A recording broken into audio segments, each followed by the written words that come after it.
shitty outside. Good morning, happy Fated Friday, and welcome to the classiest place on earth. I am doing my damnedest to grab all of your links right now. There's so many. Thank you for these. The rain and all that shit, I think, has destroyed my voice and my face. Yeah, it's the pollen, it's all of it. It's so fucked. I hate it. Z-Bot, thank you so much for subbing to the class, keeping the classy alive, and giving a fucking anus its wings. Please go forth and be consensual in all the ways, because nothing in this world is sexier than pure sober consent, and I fucking appreciate you. Thank you. Good morning, everybody. I hope you're doing well. We got a fucking crazy storm last night, and it might have knocked my power out a few times, so I'm a little nervous. We're just gonna hope for the best. It's literally like my eyes are watering. Everything feels congested. It's just this weather. But I looked at the weather report. This is the last day of rain for at least a week. So, summer might actually come. I'm so happy because goddamn, this fucking rain, it just won't stop. Yeah, I literally woke up like coughing on myself. Just like choking on myself. Yeah, I'm so glad. I mean, I don't want any of you to feel like shit, but I'm glad I'm not the only one going through this stuff, because God, does it suck. I feel like I can't breathe. We hates it. Bring it, summer. And of course, I'm the idiot. I should know better. Like, my body's like, it's summertime, so you should be able to be working outside and doing outside things. So after stream, of course, I go and do outside things. And the storm hits in the middle of me doing outside things. And of course, the outside thing I chose, sorry, I'm pulling up Spotify so I can make sure things are actually populating. The thing I chose was to tear up my entire walkway. Like, rip up all the stones and everything. So, like, halfway through ripping up all the stones to reset them, and it just starts to fucking pour. There's so much mud. It's so much mud. Are you going to populate? I'm waiting.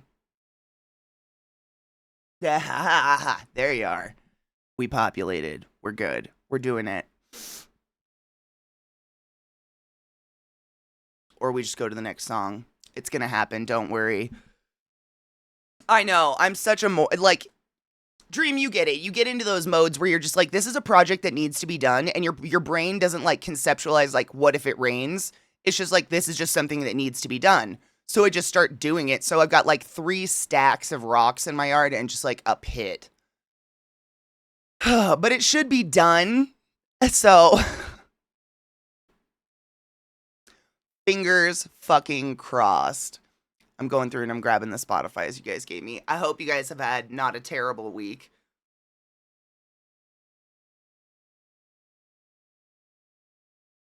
I also recently found out that if I take loratadine, Claritin, and cetrizine, and Zyrtec, I get full body muscle soreness. I feel like that's a lot of allergy medicine at the same time.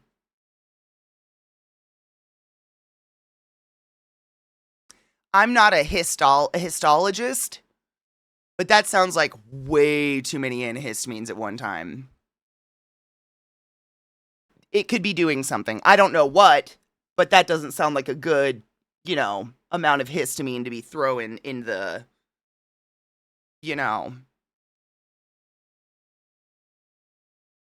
Oh my God, Vile. Thank fuck. I'm sitting here picturing you at your desk with like this lineup of pills, and you're just like, pop, pop, pop. All the histamines, like, no shit. You probably had some soreness. I'm glad that's not what's happening. I'm sorry, that's what I assumed. Blame the phlegm. Take them all at once! I mean, let's be fair. I'm not judging. I've definitely been in those very, what's the word? Those moments of, desperation, I guess. Which still doesn't make it okay. You need to be safe. But, like, I've been in those moments of desperation where you're just like, I'll take anything. This is misery. I can't do this anymore. So I don't judge. I'm here to correct and make sure you stay safe. That's it. What up, Japita? How are you, love? Did I get you? What you sow? Wait forever. Got that one. Bumping uglies. I like that. That's a good one. Dude, that would be a fucking, like, like, again, I'm not a histologist, but where my brain went immediately is like, our bodies create histamines on purpose to protect us and to gather like allergens that get into our face and whatnot and then get them elsewhere. And like, I can't imagine, I don't know, I genuinely don't know if it's dangerous or not to like just put to sleep all of your histamine, like literally like take all of the antihistamines and basically like put your body to sleep. I don't know. I've been also watching the way that these fucking links open. It is interesting. I know I took note of which one was given to me first this morning. It's truly wild how the links open. Like, just the order of operations doesn't make any sense. I don't know. It's so weird. But I'm grabbing. Welcome to Faded Friday, by the way. If you're unfamiliar, we listen to music and we watch funny videos, and I invite you to share them. If you're not a sub to the channel, you just have to ask for a permit. That's it. And Glut was kind enough to post our rules, to pin our rules at the top. They're very simple rules, It's great. I love Fridays. What up, Terralyn? How are you, love? I can't take most antihistamines because they put me to sleep. They actually put me down for days. Like, Benadryl knocks me out hard, like really, really hard. And I have just the worst hangover from it versus like there's some people like my mother, she could take Benadryl at work. Like if she's having really bad allergies, she just pops a Benadryl and she's fine. No sleepies, no nothing. Me, I'm like, not safe. Definitely NSFW. I had a bad hormone mood today, so I'm hoping some FF will help me out of this funk.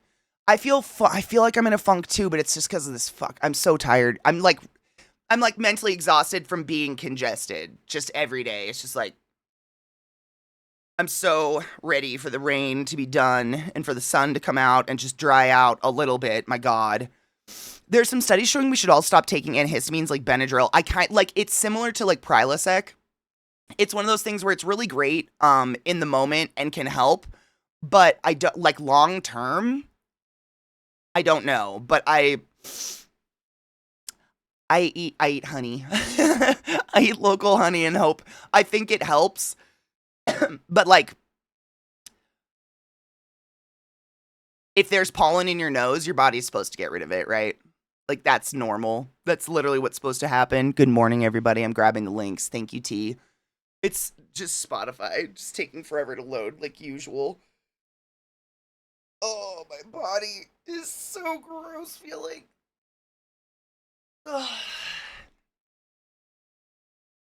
Yes, thank you for populating, you piece of shit. Or not. We'll get there. It'll happen. Oh, that's what I was gonna do. Hold on. I banned St. Jude for 12 days. I just really need to find something for my watery, itchy eyes, dude. I just cry. Like, literally, my eyes just weep. It's, I have never found anything that doesn't, like, cause something else. Like, dry eye or, like, some other level of irritant. I've never found anything that doesn't do that. So I've just, like, accepted, like, on days like this, I don't get to wear makeup. I'm just gonna look like I've been crying. Because I haven't been crying. It's just fucking congestion. Ooh, Teddy Swims. I love Teddy Swims. The music shall begin. I've started. I mean, we're listening to just like some dope mixes I've made in the past while we populate it, but it is music day and I'm very excited. I sound not, but I am. Just, congested. We have the fetus VR. Which is a weird thing to say, I realize. We have a fetus emote, a crying fetus emote. I had a doctor talk to me the other day that allergy medicine was so effective when it first came out, and now nothing. Crazy. It's almost like we evolved. I mean, there is something to it. Like, same with, like, Prilosec or omeprazole. You can actually build up a tolerance to it, and then it doesn't work for you anymore. And I believe that. And like, I'm sure you know about this mob, but I watched this really cool. I mean, I knew vaguely about it, but I listened to this cool / watched a cool podcast that was about how there's these big chunks of like the East Coast and England and parts of the countries where we like when we started cultivating trees and stuff like that, we planted all male trees. Like excessive amounts of male trees because we didn't want seeds littering the sidewalks. Or fruit, the fruit of female trees littering the sidewalks, which has led to this ridiculous issue of pollen. Like, we just have so much more pollen than we ever should in the air because it's just like, it's a 100-to-1 ratio of female to male trees. It's kind of wild. There's actually like a whole thing to it as to why we have like and I'm not saying that's the reason why allergy medicine doesn't work anymore, but I'm sure it has something to do with it. Like, it's just too much. It literally is a sausage fest. It's Limp Bizkit of pollen trees. I'm not kidding. Like, if you go, I'm trying to think, there's a really beautiful park in London that you go to, and it's really picturesque. It's very well known for the photos taken down this very long walk of like oak trees or something. And they're all male, every single one of them. And apparently in the spring, the ground is just covered in dust. Like, everything is covered in dust. It's crazy. Like, it's actually a thing. But that's, like, a problem. So I'm sure that has something to do with it. Positive. I know. It's us and all of our fruit. Us women and all of our fucking fruit, man. Oh my god, was RTJ fucking amazing? I was maybe 100 feet from them. Did they play all the songs you knew? Was it awesome? I'm so jealous. I'm so glad you had a good time. I'm just making sure all these songs populate. We're gonna get there. Side note, Mob, I know I say this every time I see you in chat, but like my compute, knock on anything you have that is wood. My computer's been great ever since we did the thing. I'm not here like poking the bear.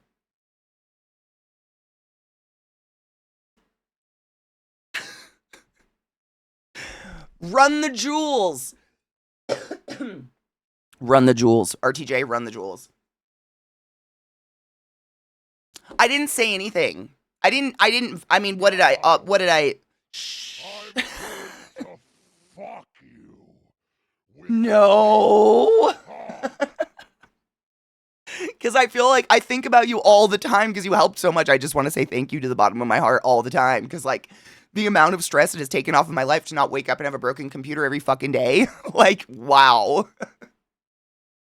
It's so, like, man, anybody that works off a computer, you know exactly what I mean. Like, that stress.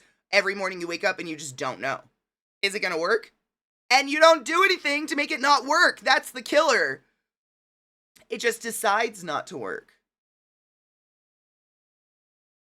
I appreciate you. I think about that. I think it was updating the BIOS. Like, honestly, I don't know, but I'm just so grateful for it. B, thank you so much for summoning the class, keeping the classy alive, and giving it any swings. Please go forth and be consensual in all the ways, because nothing in this world is sexier than pure sober consent, and I fucking appreciate you. See, and I'm like not anal about my updates.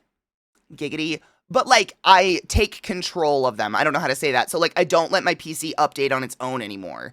Like, you know how Windows would just update? I took control of everything, so nothing can update without my permission. And I research all the updates first. I see if there's anything wrong with them. But, like, when all of this weird shit went down with the PC, one of the weird things that Mob was looking at that he found in my PC was that the BIOS literally hadn't been updated since 2016. Or something? No, what was it? Was it really like 2017? Something like that. Like crazy long amount of time. Like 8 years or something. And I was like, so we're going to update the BIOS and everything. And I mean, I truly think that's what did it. I don't know. But I asked, like, how would normies who don't have awesome people in IT to teach them how to do this, how would they go about doing any of this?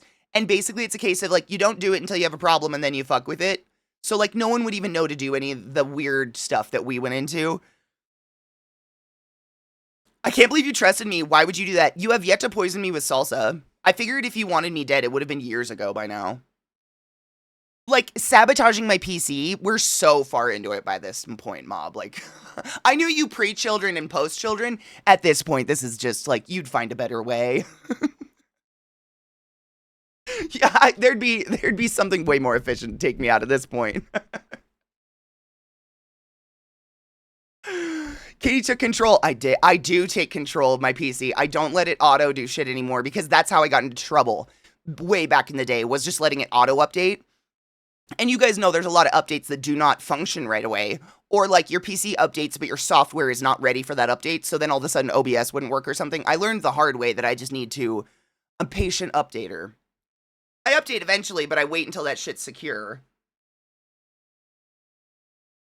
Well, that's first. That's what, like, I guess maybe then you wouldn't really need to ever do that. We'd have to come visit. I know.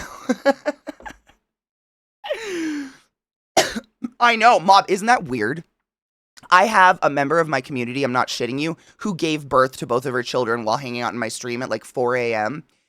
And she likes to update me with things like, you know, oh, it's their first day of second grade. Oh, they're getting glasses. Oh, they're going to a date. Like, these children are 10, like the oldest is 10, or turning 10 this year. Turned 10, turning 10. It's so weird. Like, time is very baffling to me. Like, these kids learned how to be humans, and what have I done? Like, I learned how to update my BIOS.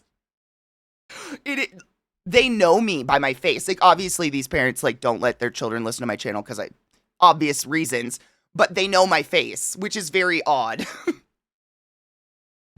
They're speedrunning life. Like, they learned so many things in the time that, like, I figured out how to update my BIOS on my computer.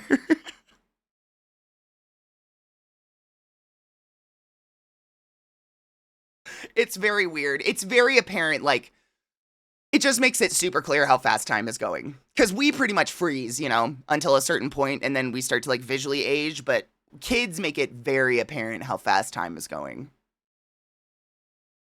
And just how much time, like, we have, you know? It's weird, like, if you, like, I'm 84 years old. So if I give myself, like, a generous amount of time, I've got, like, 43 summers left of my life, which is weird to think about. And that's being damn generous. I'm grabbing these links. Right? Who taught you how to make your own meals, small child? I mean, that's probably got to be the creepiest shit, is when your kid just comes home knowing how to do things you didn't teach them. Like, not bad things, just things. Like, oh, someone at school taught me how to do this. Like, oh, you learned, your brain did that. What? And you made that brain. You did that. That's wild. Babies are crazy. They're just fascinating to me. They can tell, well, VR, not anymore. Isn't that weird? So in my 20s, or I guess early 30s, that was definitely something, like, I would get in the hospital. I can tell you're old because your nose ring's on the side and not in the middle. But because of this cyclical fashion return of the 90s, you have no idea what age I am due to my nose ring. They're totally back. Like, teenagers, little kids are getting this shit because it's the 90s grunge thing. My era is back. And soon it'll be these. I'm just waiting. My sister's era, the era of the emo. These. Just wait until snake bites come back in, or the side ring. That one, just the lower lip side ring, that's coming next. Just wait. It's on the horizon. Emo era never left. Then they have to stop making fun of us in our side parts. Because I still don't know how to part my hair in the middle. You have to stop judging me. I've dated 3 people with some sort of lip piercing. Like, that was such a thing. I didn't get it because I was terrified of ruining my teeth. It's like after my daughter was born, I blinked and she grew up and got her license. Oh my God, she got her license on Wednesday. I don't know. Time. It's just gone. I don't know. That's crazy. That's upsetting. I'm so sorry. That's, yeah. That's rough. That's a lot. That's just too much. I love the age of toddlers where everything's still new to them and they just walk around and they're on the biggest mushy trip of their life. Same. I love it. I know. And now to grab the chapstick, I'm sorry. I lip balmed for anyone just listening if you need to lip balm as well. It is. It's so weird to watch. I mean, I was thinking about that recently because, like, I can remember I think of them like nieces kind of because they're so much younger than me, but they're my cousins. They're my generation cousins' kids, so they're my second cousins. But all of my cousins are so much older than me that they were all starting to have kids when I was like in my teens. And so I remember their babies being born and like getting their diapers changed and just being babies. And now these girls are on my Instagram and like they're married and stuff. And my brain just is like, what the fuck what happened? I don't know what happened. It's like time just died. Good morning, October. How are you, love? Fuck you. It's not a phase. I'm gonna burp. Cock. Thank you so much for summing to the class, keeping the class alive and giving an anus swings. Please go forth and be consensual in all the ways, because nothing in this world is sexier than pure, sober consent. Foul. I appreciate you. Go forth and be consensual. Thank you, my love. Interesting survivor's bias. Many people I still know on Twitch from the early days still don't have kids, but that's just because they're not the ones that dropped out of Twitch and did family stuff. There's a lot that did the family thing and didn't drop out of Twitch, though. It's real weird.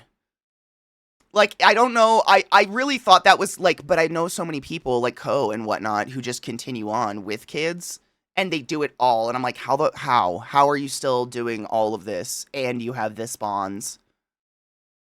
It's wild. I've never thought of it as the survivors, though. I always think of it as like, I'm just too stubborn to quit.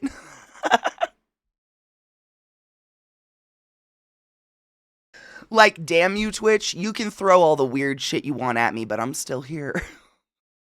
Still here, still bitching about it, still going strong. It is really weird to think about, though. Like, time is fucking weird. Good morning, Rod. Mothies? Oh, I love Mothies. Did we survive it, or did we, like, propagate it? I don't know. Day 4000, still not been impregnated.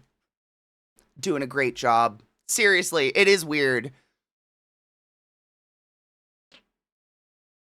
GQ is another one. I almost said CQ. Yeah, there's a lot of people out there that have kids. I mean, Sandman. It's crazy that they do it all, though. I don't know how they do it. Oh, Conan, no shit, that probably helps a lot, because it's so much. I support not having kids, totally do, but it's interesting dynamics. It is. I'm glad all y'all are having kids so we don't have to, because, like, someone has to perpetuate the species, obviously, and I just don't. I've never really been into it. Yes, Luxy Games, another one with children, yes. There's a lot of people out there with kids, it's crazy. Like, they do it all.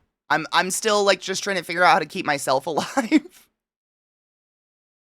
I can't. We were talking about this yesterday, but, like, my mom was raising, by the time she was my age,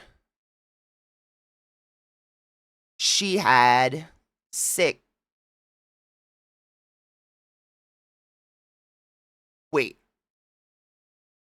kids to take care of. Damn. She was taking care of, like, 7 kids, 5 of which were not hers. Like, that's crazy. I can't like, fuck, dude. I'm just taking care of my dogs. I'm just figuring out how to take care of my dogs. I think I got rods. I'm gonna grab it again just in case.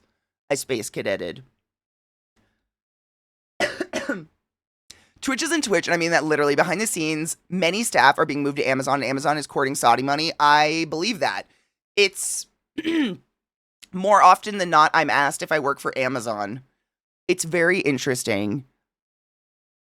I know, dude, Mob, when I first did, I did, like, Ancestry.com and everything, all the fun genetic websites, whatever, it was fascinating to me to go back on my Nana's side, like, the super Catholic side, because, like, I considered my family very large. Like, there was too many kids. Like, that's so many fucking kids under one roof. Like, goddamn. It was basically, like, an attendance check at the end of the day, and, like, you're all alive, cool, continue on.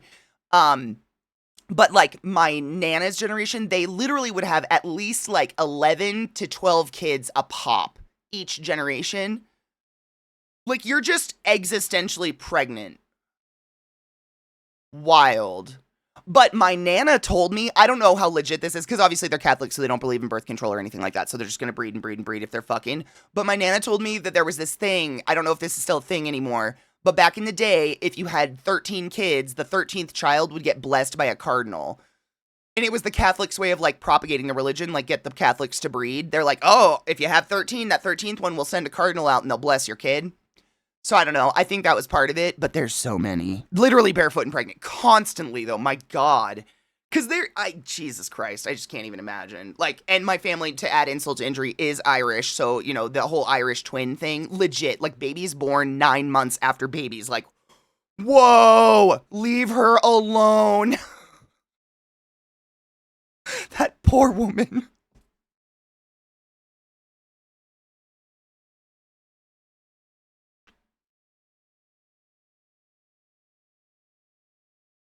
I don't believe in luck and superstition shit. Have the cardinal bring diapers? No shit. A stack of them. 13's the bonus round. Extra breed bonus. Baker's dozen. A bonus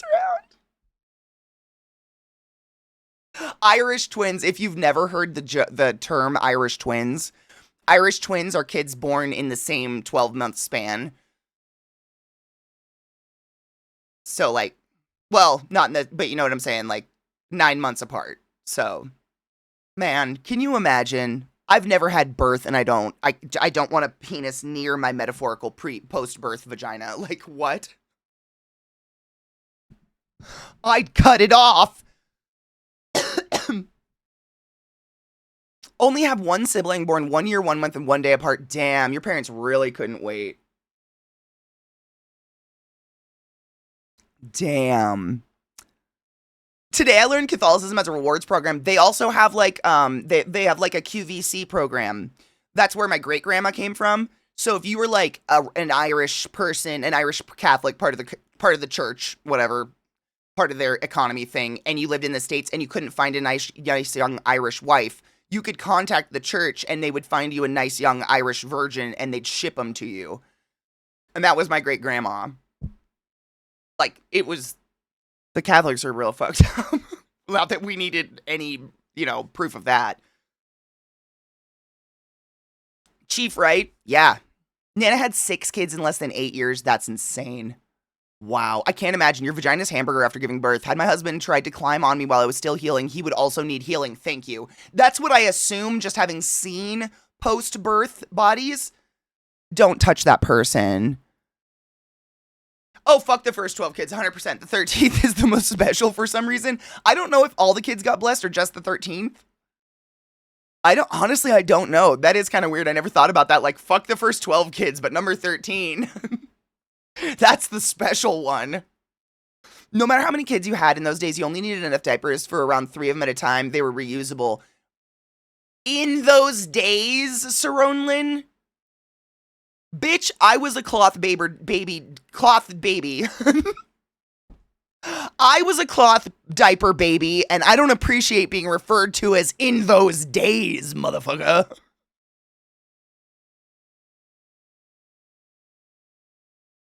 Do you want to fight?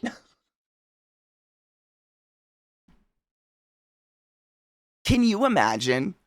I think on that sometimes. Like, my mom legit chose to do cloth diapers with me. Like, she hand washed my shitty, pissy cloth diapers. And diapers existed at this point. Like, they existed in the 80s, diapers, disposable diapers. I was definitely a cloth baby. I was a cloth baby. Why do I keep saying? It's a Faded Friday. Cheers. Hail Satan!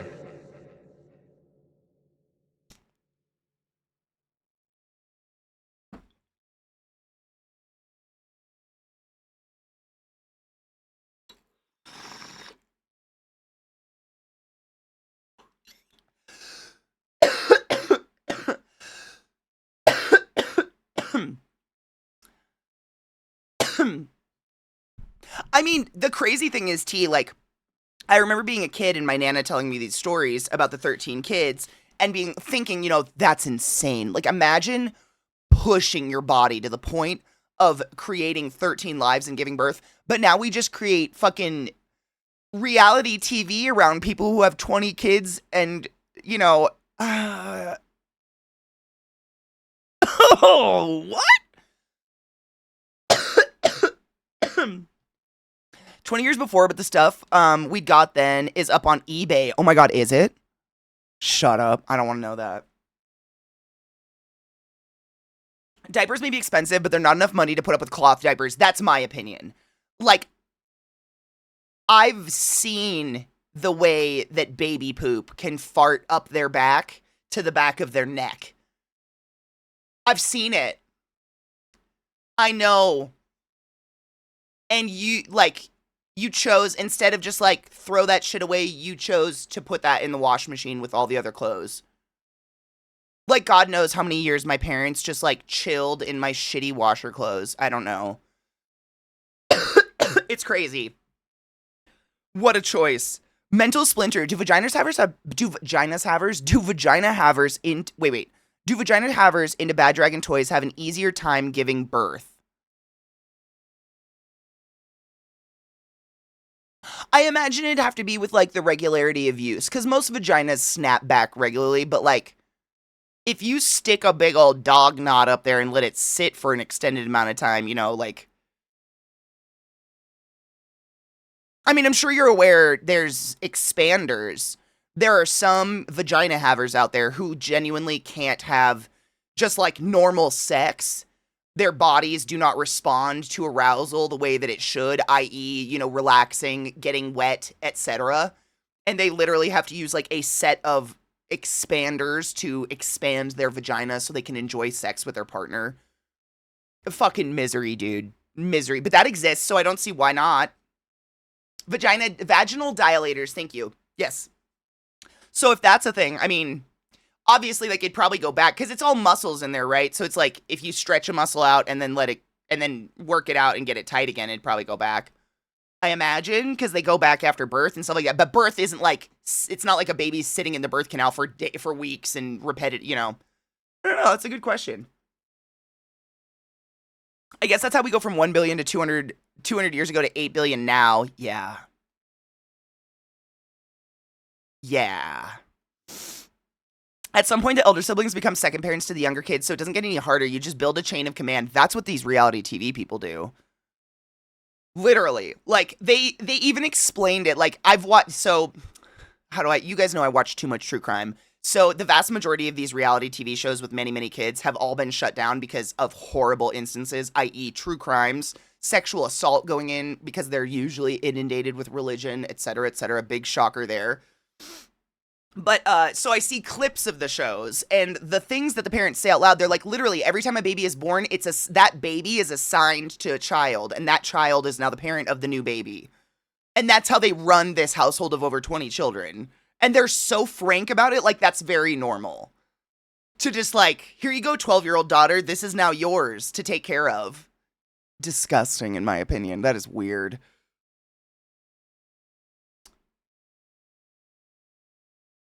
Oh shit, did I miss one, V? Hold on.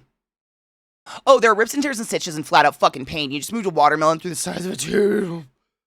Ah, through a string cheese! I can't. I never want to give birth. I'm never doing that. Yes, that's why a lot of pregnant people practice vaginal fisting to ease birth. There you go, so we know. Yeah. That totally makes sense. Like, that does make sense, because it's just like any other part of your body, you know, moisturizing it is gonna make it so it's more elastic, right? My mom only had 3 kids, 5 years apart each. Wow. She waited 5 years in between every kid on purpose? Oh, nope, she's like my mom. She had miscarriages in between all 3 of us, so she was pregnant a lot. My mom was the same. My sibling, like, my sister's 5 years younger than me. My little sister, Sarah, the one you guys have seen a lot over the past 10 years.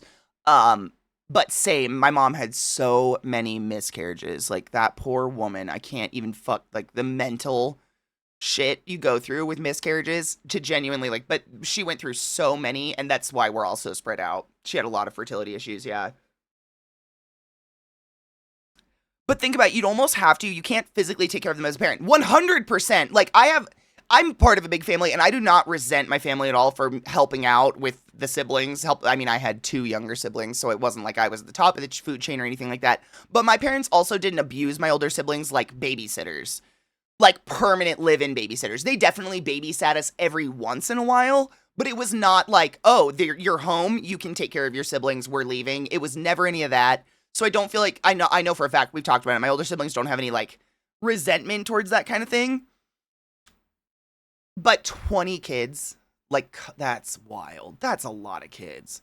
Like, how do you even see them every day? I can't remember the last time I saw 20 humans in a day. That's insane. And to imagine sitting at a table and realizing that there's more than 20 people at one table and every single one of them's been inside your vagina. Insane.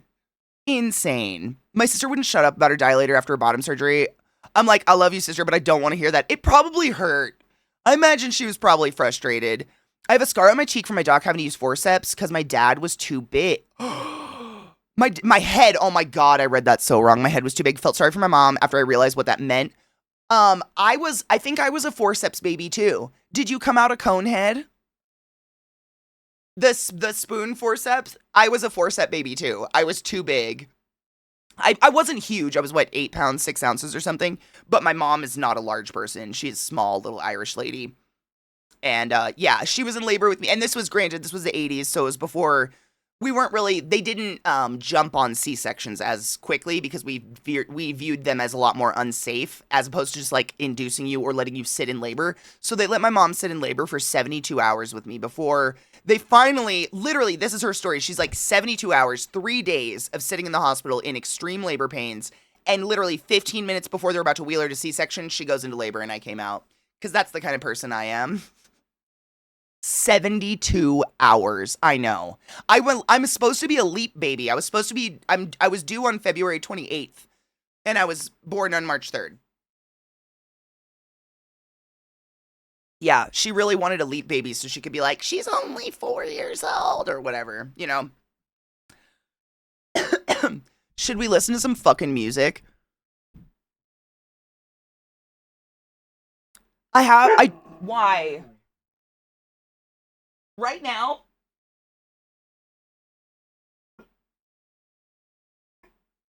Stop.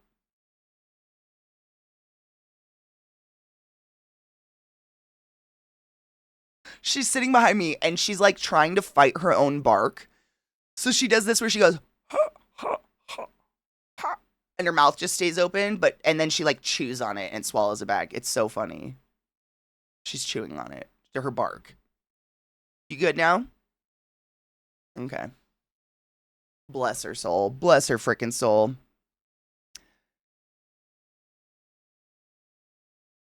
CK saying, fuck you, I won't do it. You tell me even in the womb. Yeah. Petty bitch till the last minute. I do have a cousin group with 12 kids. And they're all very close-knit to the point where most of them still live together despite being marriage age. Sometimes a pro, sometimes a weird con. That's actually really cool. I'm kind of jealous. That's one thing I grew up hearing a lot from friends of mine that didn't have siblings, that were only children. They would always say oh, I'm so jealous of you having so many siblings. You have built-in friends. You have people around all the time. I have nothing in common with any of my siblings. None of us are friends except me and my sister.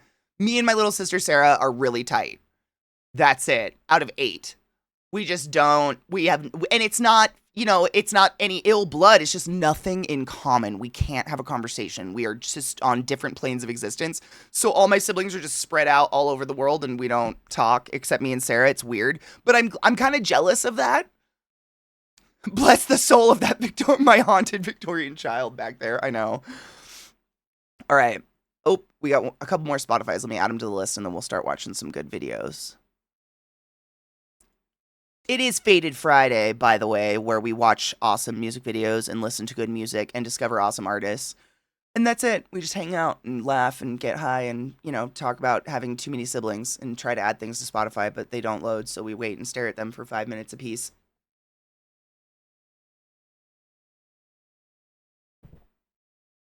Do it!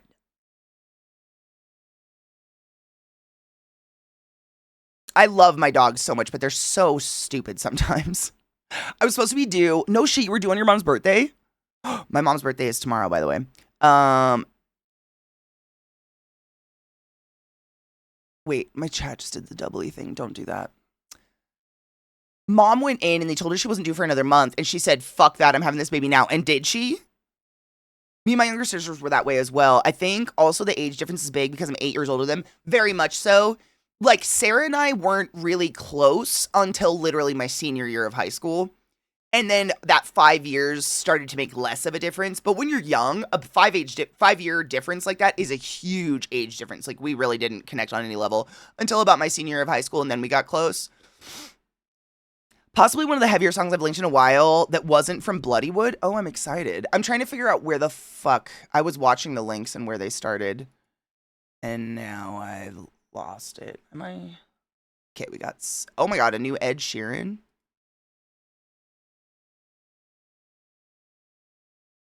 Okay, they populated. We're good to go.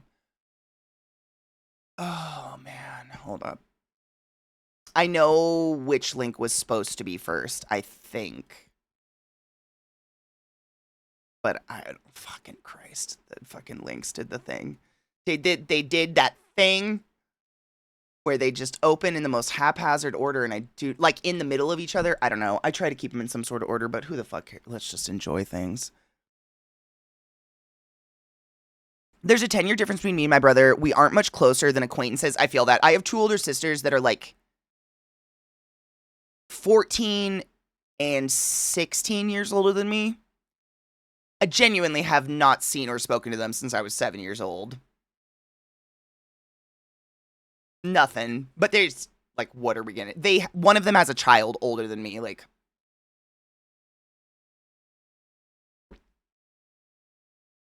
my dad and his youngest sister are 18. That is so many years apart. There's a new Vienna Vienna song. Did you give me the link? Is it in here? I don't often look at what they are when I pull them. I just pull them as fast as possible, but I can look at. I'll pull it up anyways. You did? Okay, cool. Don't worry. I won't worry about it then. It's deep within here somewhere. Somewhere. Pause music. We have things to do. We start with actually, I don't know if you know this. There we go. Boom. Again, if you see a double, it's fine. Like that. I just did it. It's fine. Don't worry about it. I'd rather have doubles than not have it. Let's see. Okay, we are starting with Fine. Wow, that's another one. And another one. Another song with Fine in the title. Fine by Kyle Hume. Hume?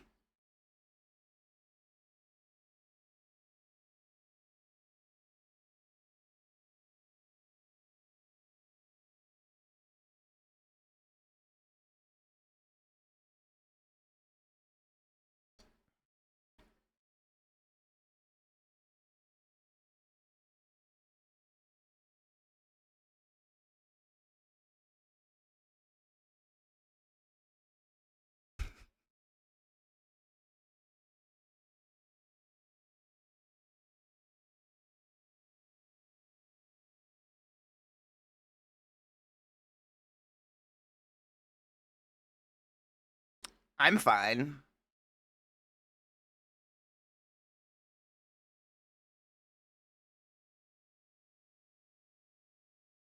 Besso, if you're not a sub, you just have to ask for a permit from one of the mods. That's it.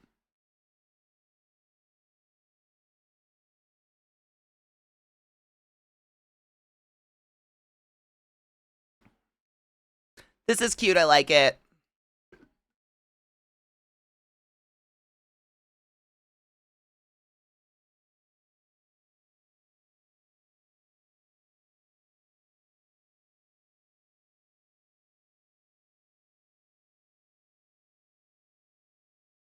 That's okay, Besso. My mods will give you a permit. It's just, it protects us from the link spam.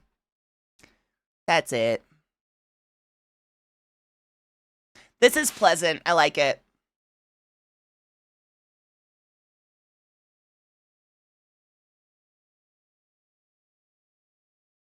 Pasty. Pasty Bagel just gifted a sub to Besso. Besso, use a beach. Continue being consensual and give me that music. Not really music, though, because, oh, God.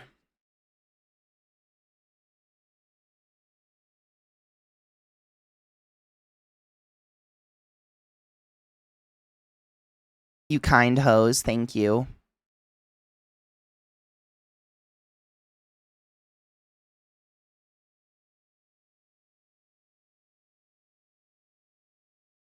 Oh my God, we're on shuffle. That's what happened. Don't do that.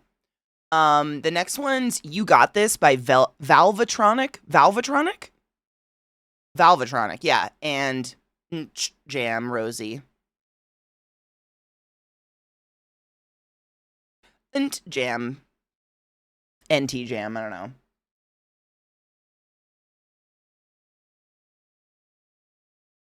Yeah. I like watching it pop up live.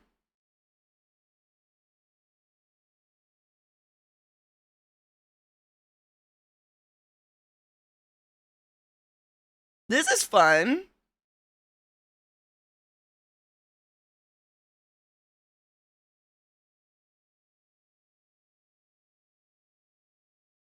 I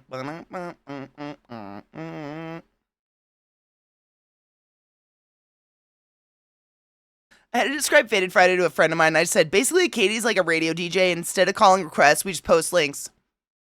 Yeah, and then we all talk about music and go down cool rabbit holes together. And like, not to like, one of the most glorious things that has come out of Faded Friday, honestly, is learning when there's just shitty musicians out there so I can stop listening to their crap. Because I don't know if I would know without Faded Friday. And get high together. I mean, that's awesome too. Yes. But there's a lot of just, shitty shit out there that we kind of talk music news as we listen to music together. And I think that's important because there's a lot of disconnected people out there, and clicks are the currency of the internet, sadly. We try to say keep it under 5 at a go, and then once I start getting low in links, so you can give me more, Besso, it's totally fine. Yeah. I usually say 5. Is it 5? Is it 3? 3, 5? I don't know. We don't have a lot of links today. 3 per person? I don't know. The mods said it in the rules. They set a really nice, they set a nice thingy. There's the rules, yeah. 3, it's 3, thank you. I grabbed it. I got the link. I got the link for you.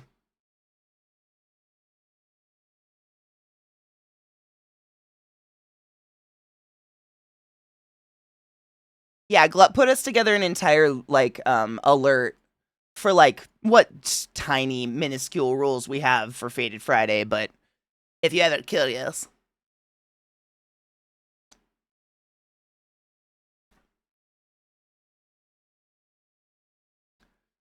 We have a lot of Spotify's, actually. I'm excited. Also, if you type, is it... Is it FF Spotify? Is that the alert? I'm going to remember it. We just made it recently. Is it FF Spotify? Yes, it is. Oh, yeah. I'm going to remember my own alerts. Glut put together a lot of alerts for us. So if you would like access to these lists I keep talking about, those are all public and for you to take and use as you wish. The FF Spotify obviously is this massive Spotify Faded Friday list. There's a lot of doubles across the list because Spotify just sounds better. We also have the YouTube playlist that is available as well via Faded Friday. That's the tits list. So if you hear me saying straight to the tits with it, all of these are available for you to take and listen to and copy and do what you want with. So feel free, or if you feel like you missed a song from today and you want to look through the list is huge though. We're up to 434 songs, and just for good measure, number 420 is Fight Like a Girl, featuring K Flay by Evanescence. I don't know what's happening. What year is it? This one's Fuck by Snow Wife. I wanted to start it over because it started while I was talking.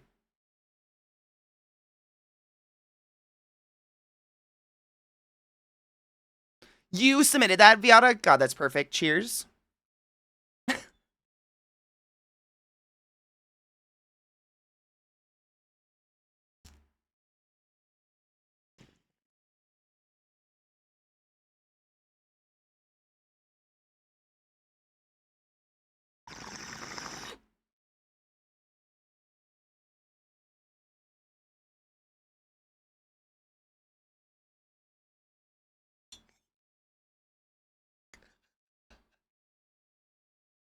The operatic fuck is great.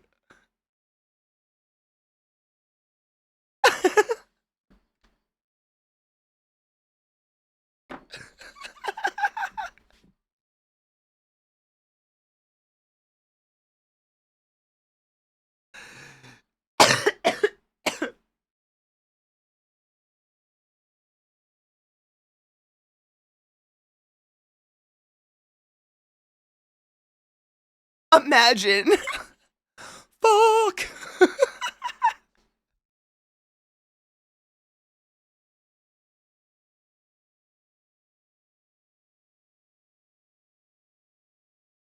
Spiff, same. That's one I learned about live here on a Faded Friday, I think. Actually.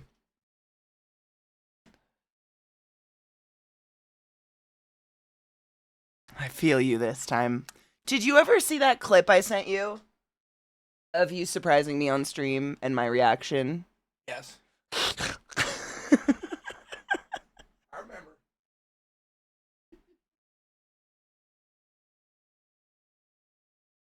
It's very unfortunate that literally the first episode of the new season of Love, Death, and Robots is them.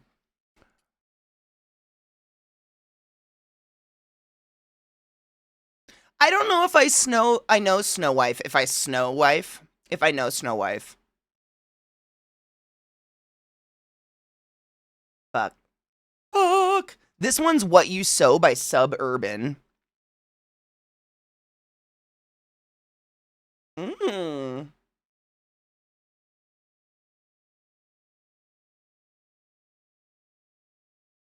It's episode 1 if you want to skip it, Spiff. Yeah. Yep.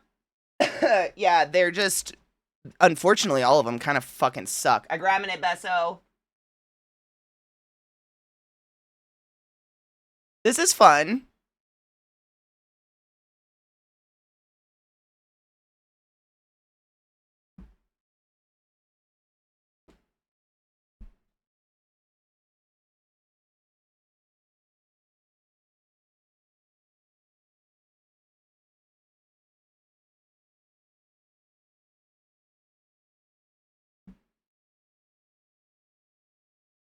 Yeah, the newest season of Love, Death, and Robots, the first episode is just like a claymation concert of the Red Hot Chili Peppers. Like, even if the Red Hot Chili Peppers weren't totally problematic and shitty, it was kind of like...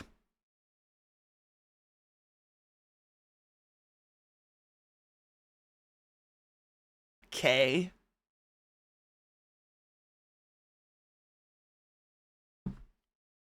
Yeah, just gross. I'm grabbing it. Hold on.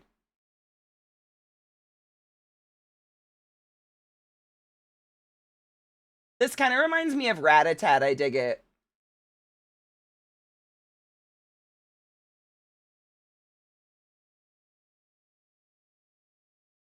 David, did you see that some people's Switch 2 was getting a staple through the screen? Because the businesses were stapling the receipt to the front of the box.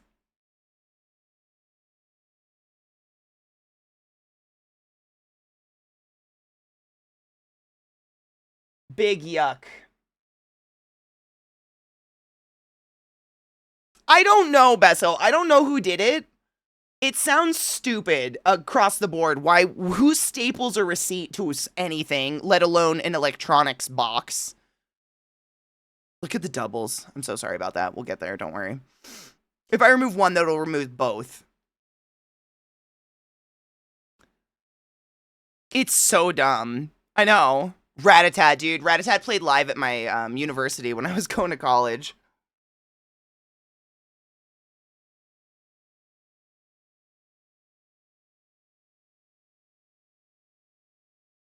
Aw, T. Yeah, no, you're not wrong. I have a link to the video of the interview that we're talking about. I don't. I think we're all well aware of them. If they're not, feel free to Google. That's such a packaging issue. The screen is right in front of the box. That's fucking crazy. There's nothing like... Does this, I mean, what if someone pinched the box? Would it scratch the screen? That seems like a bad packing design to begin with. But still crazy. I really liked that. It did kind of remind me of Rat-a-Tat. I like the, like, organ sound. This one's Wait Forever by Jamie Fine. Where's our video on the side? What happened to that? I don't know. I think I know this Jessie Fine, though. Jamie Fine.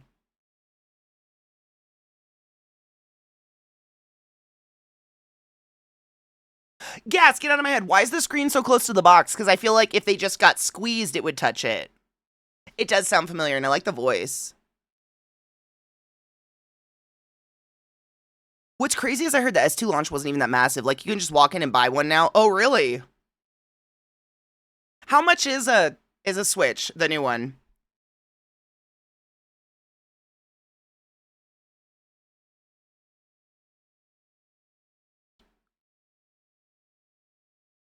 I appreciate you. I like reading about the musician. Ottawa-born singer-songwriter Jamie Fine strives to inspire her audience to explore the range of emotions we all feel but often cannot express, from anger to isolation to joy and human connection. I feel like we've watched something by her. Her voice is really pretty. Whoa! About $500? I know, if you have to ask.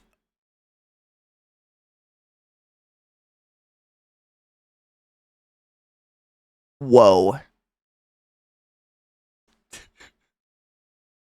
My heart. $449 by itself for $499 with Mario Kart bundled. Wow.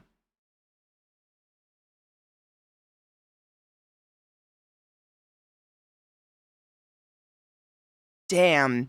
Is it so? I had a pretty like country family, so we didn't have I didn't have like a Game Boy or anything. Like, I know that, you know, like times have changed, but is it comparable to a Game Boy price back in the day? Or is it abso-fucking-lutely not? Katie, what are you talking about? $69 to $79 a pop? Ew.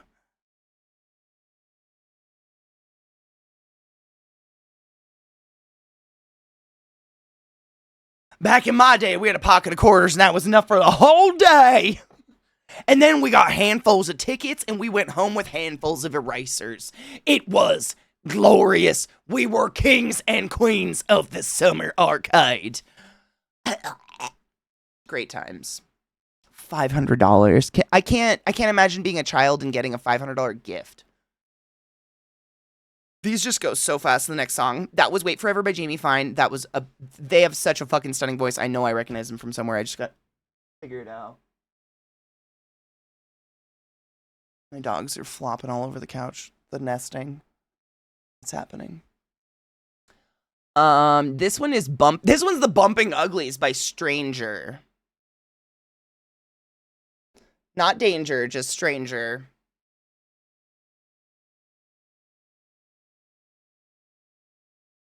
Game Boy was $89.99 at launch, which would be about $232 today, so absolutely not.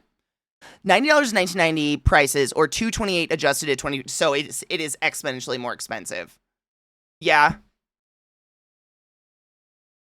Ooh, I like this. This is the good crunchies.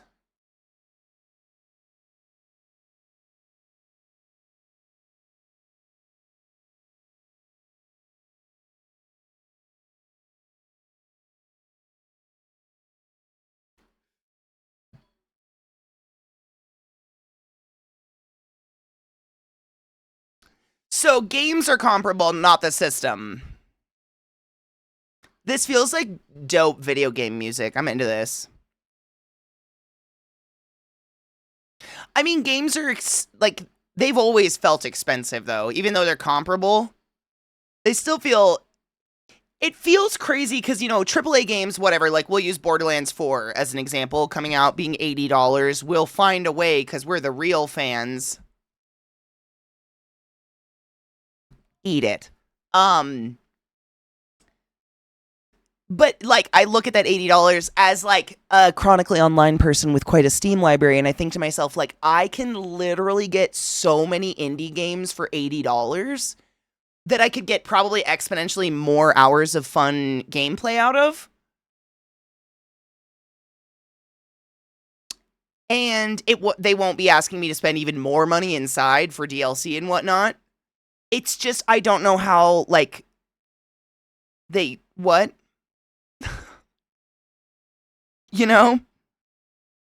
Switch 2 is closer in price to the NES launch, which was $180 in 1985 or $530 in 2024 dollars. And would you, I mean, Switch, like, I probably compared it to the wrong thing. A Switch is probably closer to, like, an actual it's just a console now, right? Like, that's Nintendo's console is the Switch, I believe. So it's probably fairer to compare it to that versus a Game Boy was not comparable. Yeah, okay. Yeah. That probably makes more sense then to compare those two. All right, it just seems, I mean, man, crazy. So much money.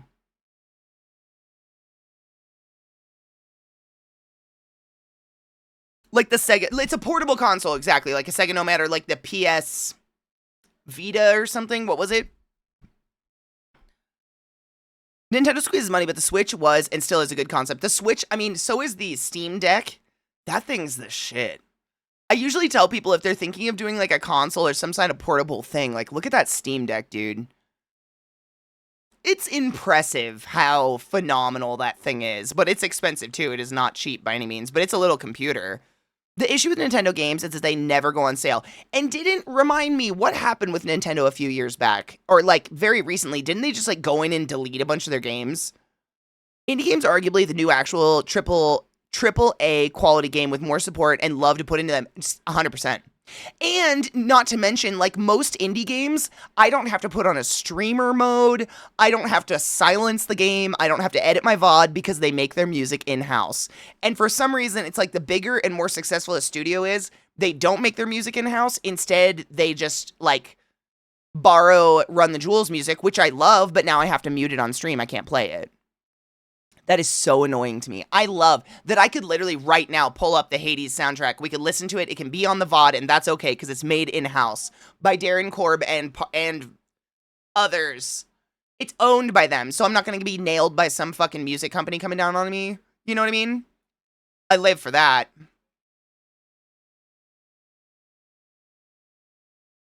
He's just Ashley Barrett. Ashley Barrett's the female vocals you hear on a lot of the songs from Hades 1. But I just like, I really admire, this is a new song, by the way. This is IRS Love. Love that last one.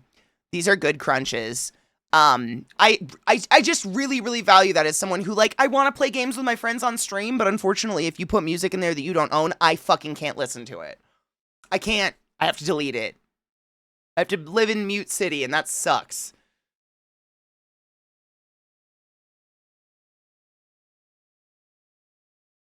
You can't buy legacy Nintendo games anywhere now. Is that the 3DS store is gone? Oh, really? Steam Deck's incredible, right, Senor? Yeah. Steam Deck lives by my bed, and that is just such a cool toy. And then they get mad when people try to maintain their old stuff. That's so weird. Then you play Fallout, and all of a sudden the VODs are your VODs are muted. Yeah. Infuriating. The full Wii U and 3DS store are gone. Wow, how do you buy games? This is a stupid question because I'm not a Nintendo person. How do you buy games? Transistor is easily like up there in my favorite games to come out of Supergiant ever. The story, the gameplay, everything, the music, the voice acting. Dude, I could play that game over and over and over. I'm obsessed. Obsessed. Transistor is so fucking good. Oh my god. Don't get me started. I just want to file my tax with you. This is cute. This is a cute song. Physical only now? Really? Wow. Same, Gas. I love the music of Fallout. Like, it's my... I love it so much. You can only buy the physical copies through the resale market. Really? Wow. What happened to games you had downloaded on your whatever, on your Nintendo device? Oh god, I don't even know if it depends on my mood how I would order those 3. Seriously, you just named my top 3 though. Those soundtracks, Glut, Transistor, Hades, Bastion. But it depends on the day.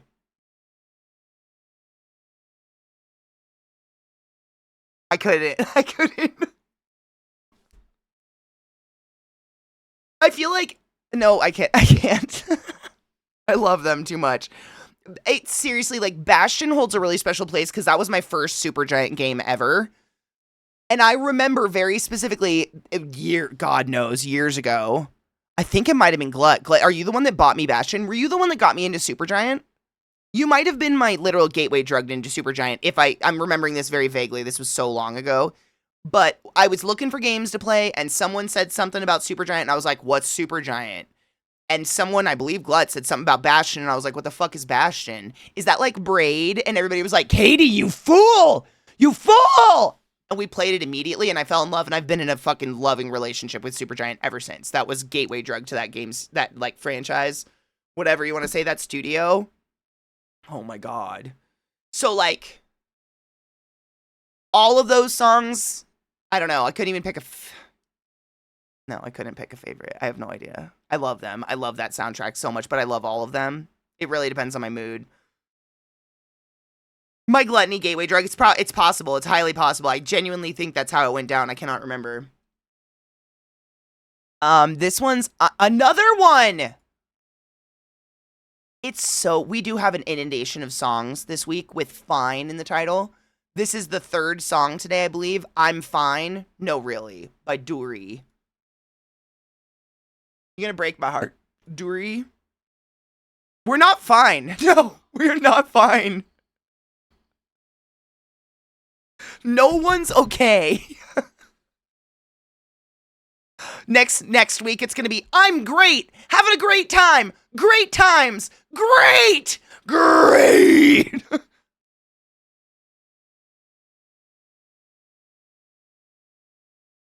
I like this.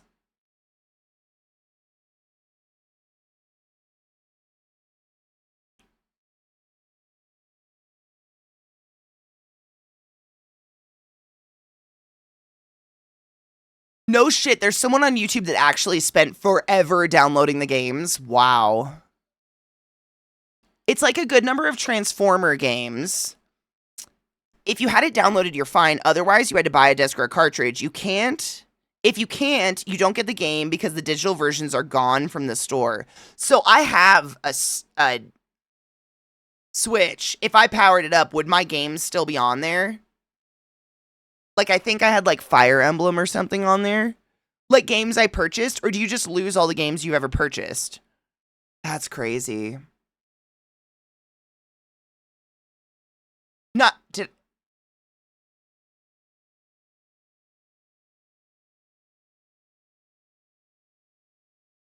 I thought this... Wow, how many Nintendo stores were there?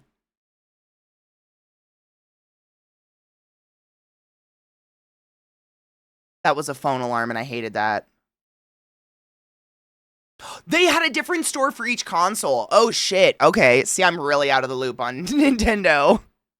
So 3DS, Wii, and Wii U, they all had different stores? Damn. That was my alarm this morning, Dream. I did the same. The hackles on my back rose up.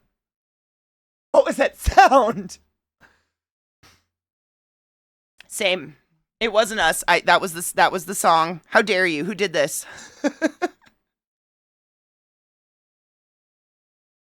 More like Nintendo, do not do that. That seems ridiculous to have a store for every... Right?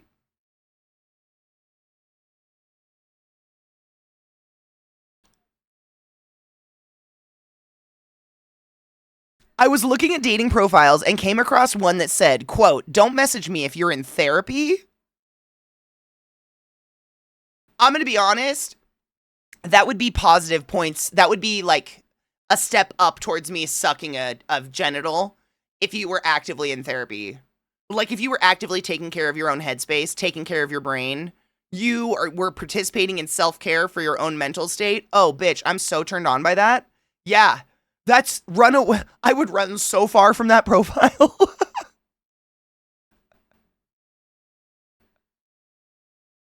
That's crazy. Oh, I hate sirens in songs. That always gets me.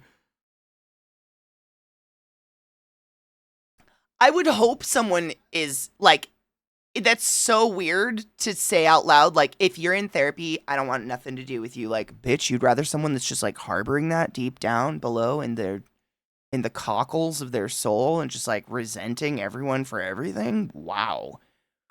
Whoa. I know people put shit like that in a dating profile and they're like, these apps are just full of bots. And we're like, or, hear me out now, or you're a fucking nutcase. Light like you, arrows in action. I know this song.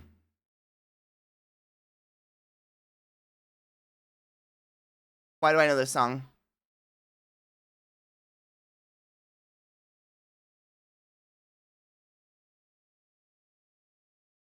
Yeah, I've been around since 1988. What the fuck about it, Socrates? What about it?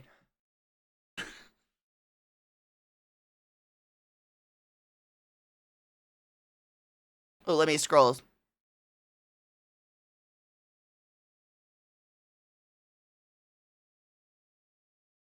This is fun.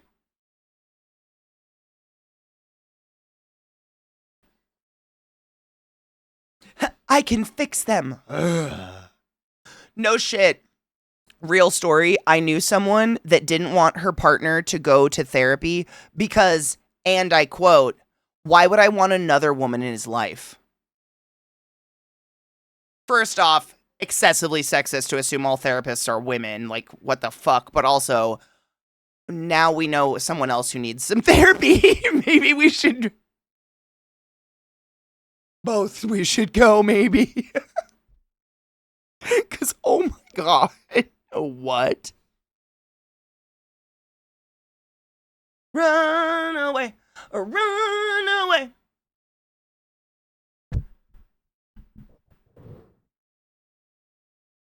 Yeah. Ew. Katie's in an 80s thing. Wait. Katie's in an 80s thing just like me. Okay, I feel more complete now. Thank you for that, Katie. You're welcome. Right? I respect someone who knows they have an issue and is working on it in therapy than someone who says, I got this under control 100%. And you guys know I've talked about this before, but like I truly think therapy should be seen. There is a dust, like a hair was going on my thing and I could not stop paying attention to it. I'm a big proponent of preventative therapy. Like going to therapy and catching something happening in your life before it happens. Catching the behavior, like catching a down spiral or something in you emotionally before it happens and not letting it ruin your life. Like, I think that's great. A lot of countries do this. We're one of the very few countries out there that doesn't perform preventative because, you know, it makes a lot more money to do heart surgery or head surgery or whatever. But, I mean, I love that idea of like, oh, you're just like, you're aware that things can be dark for your brain and you're taking care of yourself. That's hot. My ex didn't want her son to go to therapy because he could say something and they'll take it out of context and try to take him away. Oh, they don't think that a child therapist is trained in how to talk to children and not take things wildly out of context? Really? Big wow. Big wow. This one's 5 Years Time by Noah and the Whale. Ooh, I think I know Noah and the Whale. Yeah, I would say no thank you too. Thank you for sharing that with us though. That brought up a really good conversation. I'm so glad we're all very pro taking care of our brains and pro therapy. I think it's a beautiful advent to have someone neutral and a non-biased to talk to in your life. I think that's important. I lost my therapy when I moved. I don't have insurance anymore. I still don't have a job and can't make crap for money through DoorDash, dude. Therapy's expensive too. It is. I mean, these countries that I talk about that participate in like preventative therapy, obviously it's covered by insurance or covered by the state or something. They have socialized medicine and stuff. So it's easy to talk out my ass with that stuff. Joke's on you. I mean, arguably same. They are. I got the winner. My ex didn't. That's so. I can't with that. I absolutely hate that therapy is viewed in any negative light. Like if you have a pain in your arm and you go see a doctor and ask him for help. If you have a weight on your heart, you should seek help and talk to someone as well. What the hell is the real difference here? People can see the broken leg. It's really hard to ignore. This is my personal theory. This isn't a fact, but I've had this exact same thought process so many times before.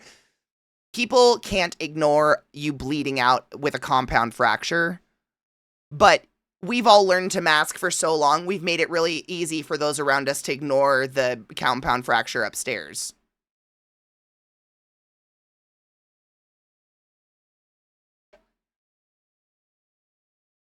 That's my theory. Because if you fucking snapped your leg in half and the bone was sticking out, no one would say, you know, I kind of understand how that's not covered by insurance, to be honest. But, like, if my brain is breaking in half and making me want to die, no one can see that. You're just taking my word for it. And, like, can you just come to work anyways? We just really need bodies today. Did you not hear that my brain is compound fractured right now? You really? Okay. Like, but I think humans are very tactile, visual. If I can't see it, if it's not personal, it doesn't exist kind of thing. But I don't know.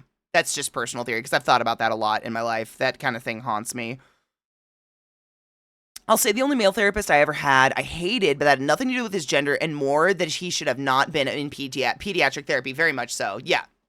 That happens all the time. And I truly believe, and you know this, I think you should, if you can, find a therapist that jives with you and fits, like, makes you feel comfortable, like you can open up, you know?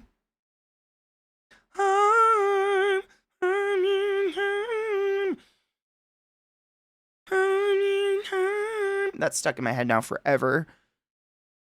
Schmidt, the only reason I get my meds is because of the med sites, RX, whatever websites these guys have given me that give me, like, coupons and shit. As someone who is this close to being admitted in the military, you have to try, you have to try to actually get taken away. Like, you have to prove you're a danger to either yourself or someone else. That's so crazy. Speaking of doctors, my doctor's switching to some practice called MD VIP, which is apparently some concierge doctor service. And I don't want to switch doctors, but it's like $2,100 a year membership out of pocket for the MD VIP practice. I don't know if it's worth it, but I love my doctor and don't want to switch. Any experience with the concierge doctor stuff? What is that? No. Short answer, I have no experience with concierge doctor. Is that like you don't get to see your doctor anymore? You get to see a PA and your PA reports to your doctor and your doctor writes orders and then your PA carries those orders out? Is that what's happening? Because a lot of hospitals like to hire slews of PAs because they're cheaper and not any doctors. They'll have one doctor over like 10 PAs. I'm not saying PAs are any less than a doctor. They're just cheaper. And they can't do the same things. And so then you've got a bigger chain of command going on, but it's cheaper. I don't know, though. Does anyone have experience with concierge medicine? I'm supposed to get to see my doctor more and like on call, like next day appointments, etc. Also more preventative testing. I mean, it kind of sounds worth it when you explain it like that, but dude, that's a lot of money. This is Volbeat demonic depression.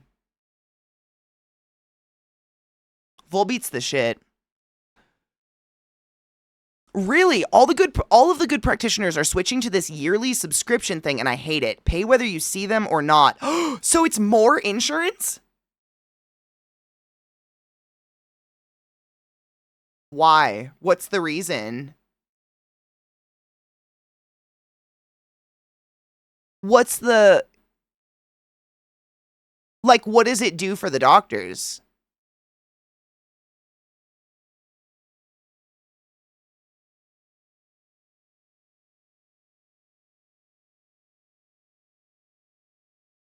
youth traumas during a family weekend, it kind of exploded between everyone. We never have that. So I just asked to sit down with my dad and talk it through. We did, and it went very good. Good. Dude, that's like dream scenario. I'm sorry it exploded, but I'm so happy that you actually got to talk it out. That's fucking dope.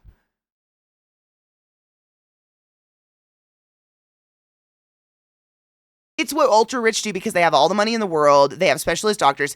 It sounds like you're paying to keep a doctor on retainer, right? Like a lawyer. Is it like retainer, like lawyer retainer? So, like, you're not actively using the doctor all the time, but they're yours. So you're paying that, but then you're also paying insurance that is just, you know, dumping money into nothingness for the just in cases, right? That's crazy. Kind of like a retainer. That seems like ripping people off. That seems like scammy.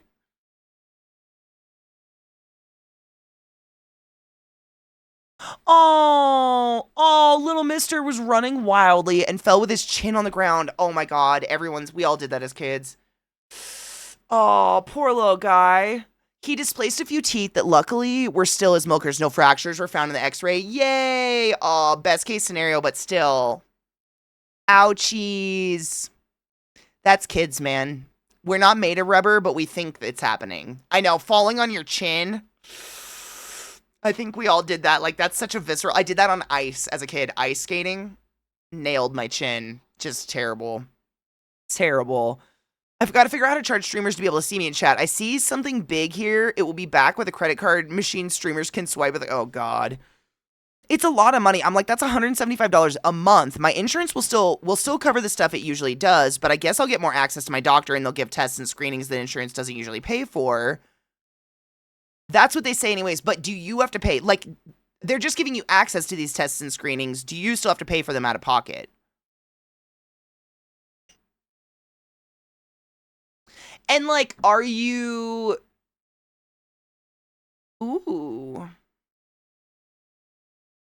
Are you, like, locked into an agreement, like a phone plan or something, like a certain amount of time? Or could you, like, if your doctor's going to this, could you pay that $175 a month and then potentially shop for another awesome doctor? So you're not stuck into that, because that's still a lot of fucking money for, like, I would factor it in, like, how often do you need to see the doctor? Would you take advantage of that? The doctors aren't wanting to deal with insurance providers, and they make more money cutting them out. And, oh, so this is cutting insurance out, though. Interesting. It sounds like it, what was it? Ike said it earlier. It was thousands a year, like $175 a month. My chin is not a good icebreaker. I fell on my mouth. All of my child injuries, it was mouth. Chin, mouth, nose. I go face first into life, man.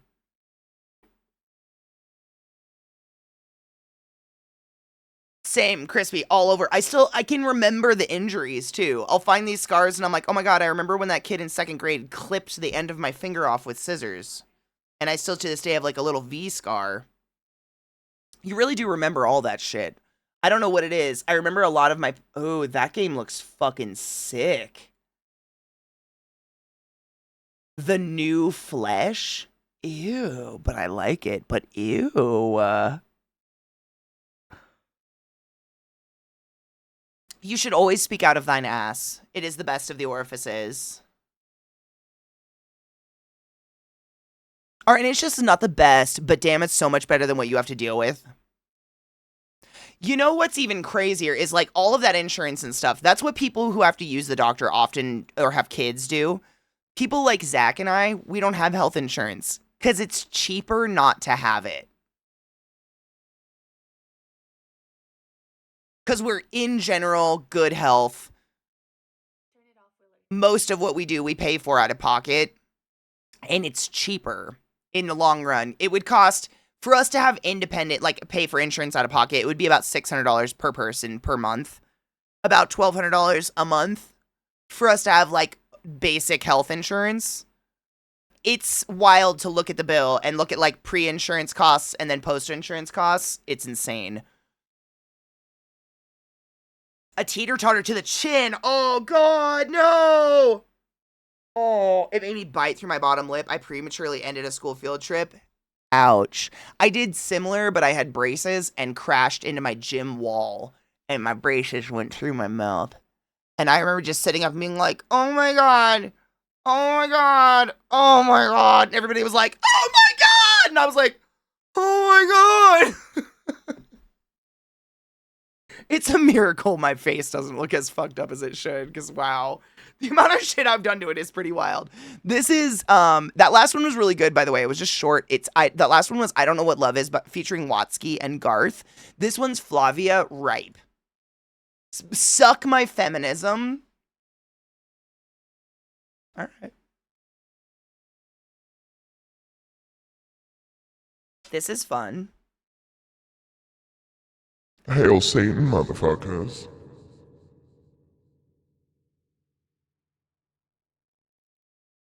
It's a trip. It looks really good for being free.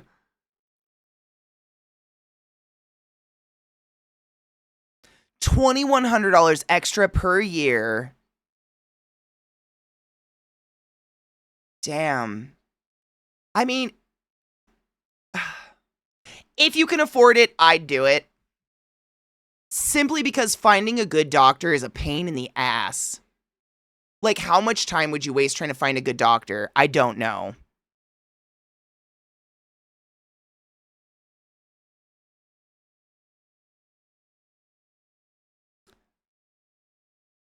Oh, I'm grabbing Crispy's Envies.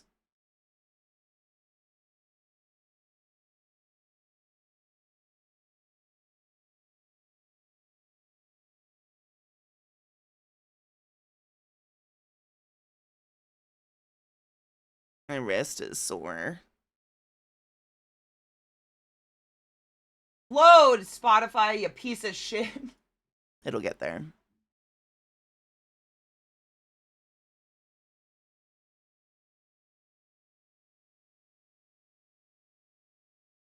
That music video would make me nervous if we were watching it.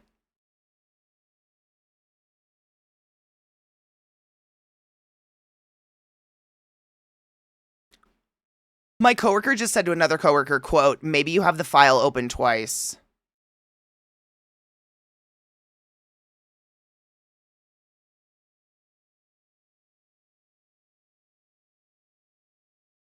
A PDF file? I don't know what to say.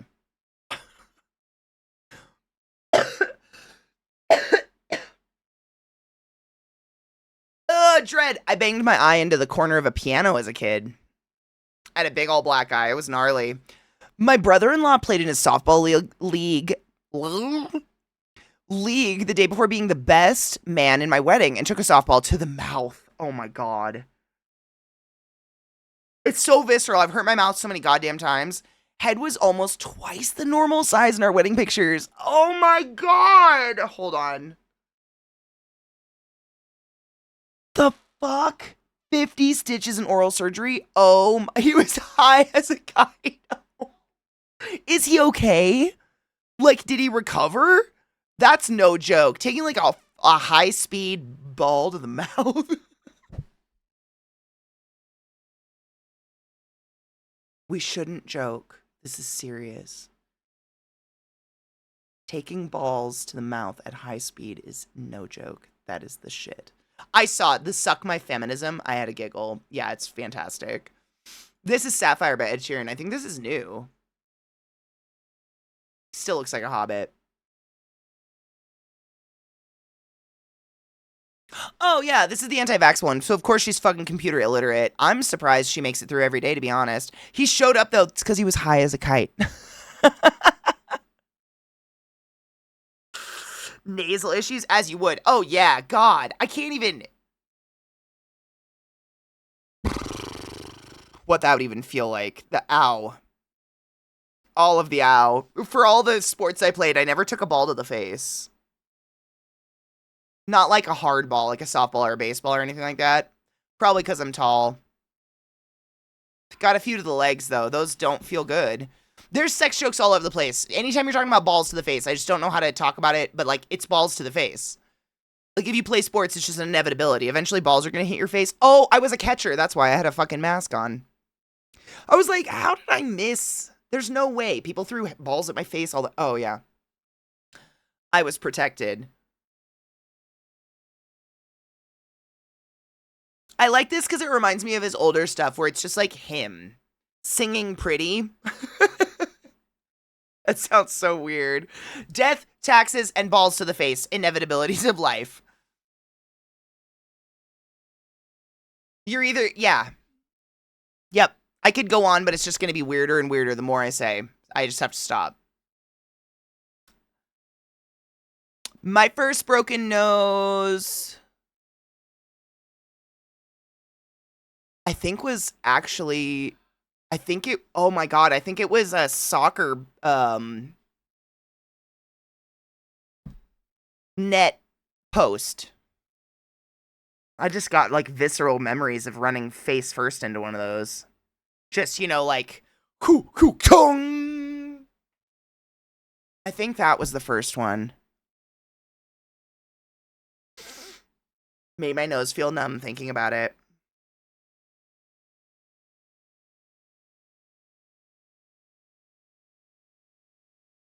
Ow.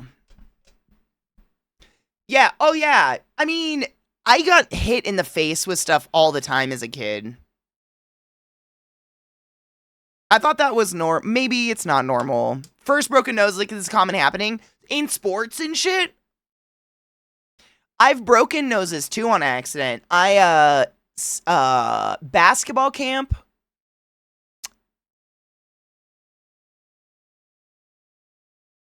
In 8th grade? 9th grade. I don't know. I was young. Basketball camp. I went up to rebound a ball and came down, and my elbow went through a little girl's glasses, which then went into her face. So, like, I had her glasses in my elbow. She had her glasses in her face. Horrid. Horrible. It was horrible. There's so much blood. She's fine. We ended up friends. It was horrible. I'm just tall. She was under my elbow. Like, there was nothing to do. What were you going to do? This is Pick Up the Phone by Sophie Tucker. And no. No, I will not pick up the phone.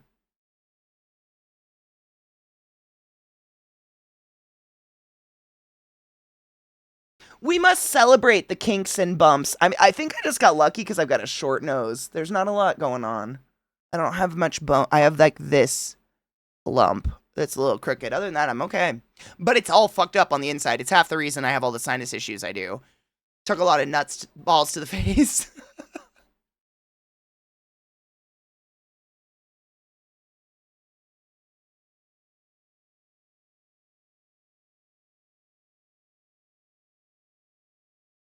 Just gonna stop.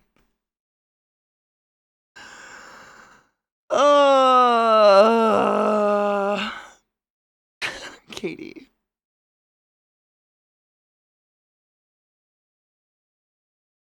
Balls. Balls, right? Not nuts. Balls.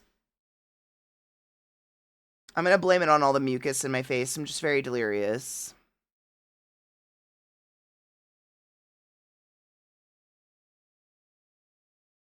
Cheers.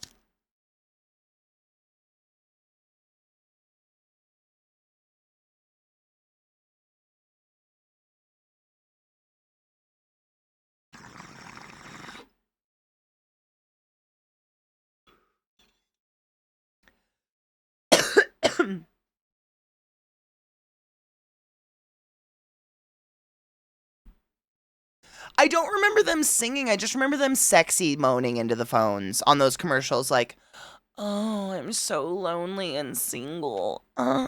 Like, I don't remember them singing though.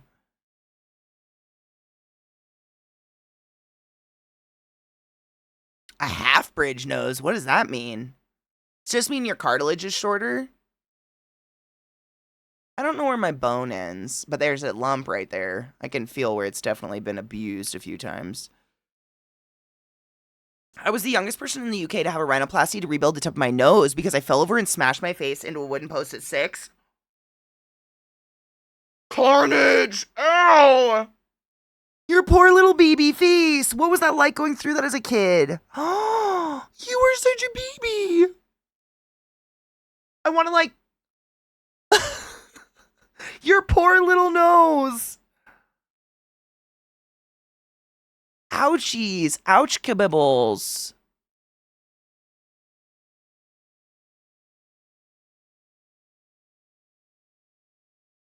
Endless work meeting. I'm so sorry you got stuck in that. I hope you're doing well, Honey Bean.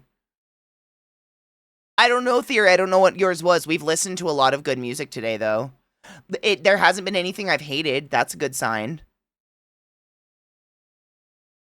I think the doctor wrote a paper about it, and I had to go back to it for a test. Oh, a nose test? What did they do to your nose?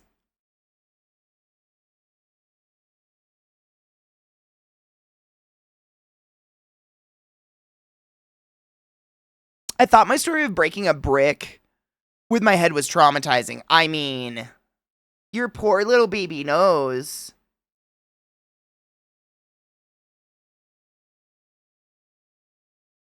Oh, so literally you were like missing the protrusion. Interesting. Isn't it weird how we can all be born different like that? I wonder what mine would look like without the plastic surgery I've had.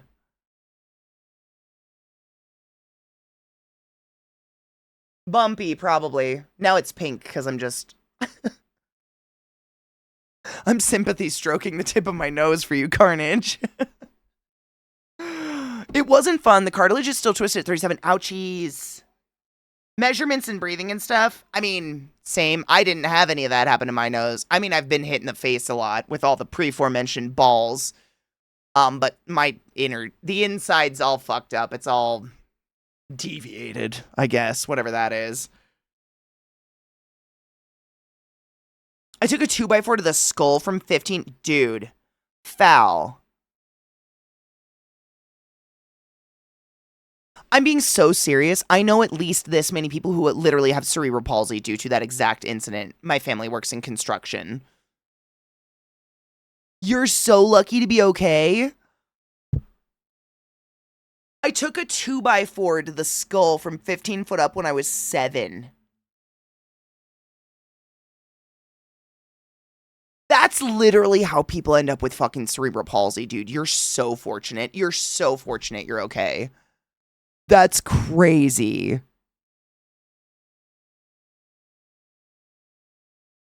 No, I mean, it sounds dark, but I'm an adult woman. Don't worry. It's not like this is happening to me anymore, and I don't have hard feelings. But, like, my bullies were my older siblings. Mean. Just mean. And what I found was that dodging just meant that punch was coming a second time around harder. So fucked up. I know. Not looking for empathy. A lot of us got beat up as kids, right? So what I learned was that if I took the first punch and had no reaction, half the time there'd be a second punch. Don't react again. But if there was no second punch, it's because I bored them. I learned to, like, bore my abusers to death to the point where, like, I just had flat affect for everything. Because dodging or running... You remember that line from Last Unicorn? Never run from anything immortal. It only grabs their attention. It just made everything worse. So just like sitting, taking it, and having a flat face and not reacting in any way, shape, or form, that was like the best form of defense. Unfortunately, I didn't learn to dodge. And I still don't dodge shit. I still just sit there and don't react. And I'm like, oh. Well, this one's Jutes. Oh, we just heard that. Jutes Sleepyheads. This is the Fight Like a Girl. Did we hear this one? Okay, we'll listen to this one and then we'll take a break because I gotta pee really bad. This is song 420 on our list. Fight Like a Girl featuring K-Flay by Evanescence, which is so bizarre that this is happening. What does that mean, fight like a girl? I took a 2x4 board. Oh my god, it's serious business. That shit can crack skulls. 420, play it. Dude, Amy Lee still sounds the same. She sounds great. I don't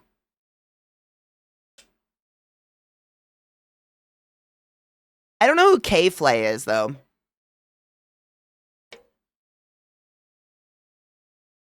I fell off a cliff and died. It sucked.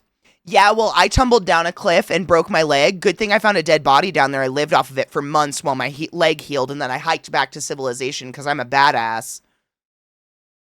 Where did you fall?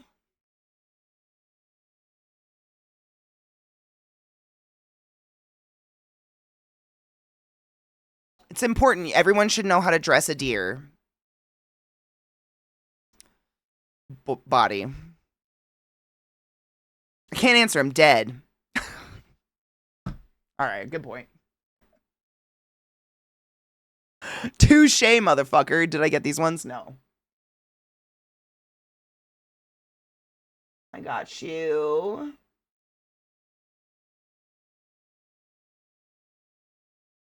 She really has taken care of her voice, though. Amy Lee sounds great.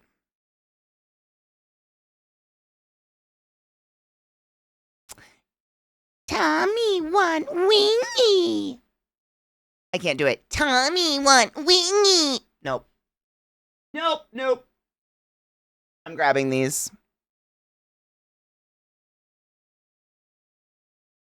If you could do me a favor and be less dead. I think I'm talking for everyone when I say thanks. Is she still amazing? Yeah.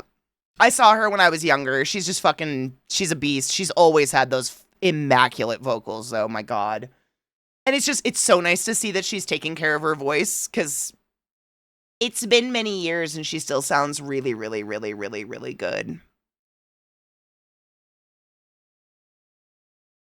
Yeah. Oh, it's K Flay. Yay.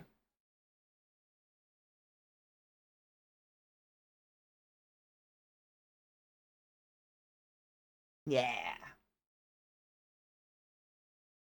Got him. She turned me into a newt. I got better. How? You have to share your secrets. There might be newts in chat who don't want to be this way.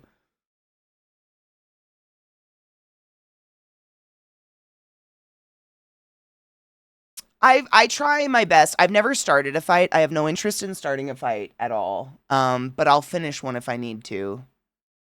The only perks to being super tall. Okay, I have to pee so bad. I'm doing the pee dance. Get up. Go stretch your legs. Pee after sex. We should.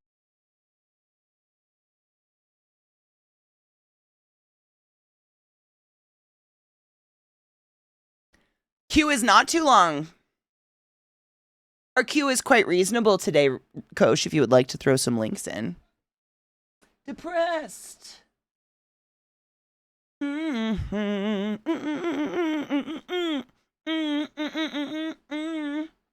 swear I put this on random. I just am obsessed with this band, so they're coming up a lot, and I want to say I'm sorry, but I'm super not. Whatever it. Cheers.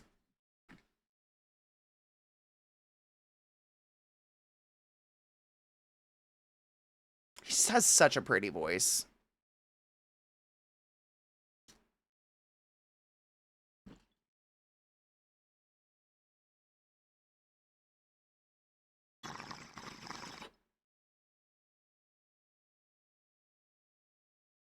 Vile, do you use Dark Reader?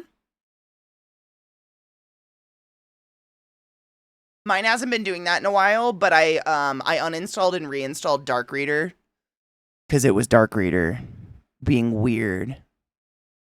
Oh, was it an ad blocker doing it? Oh, I thought it was my Dark Reader because it's been doing it for ages and it was so fucking annoying. Oh my God.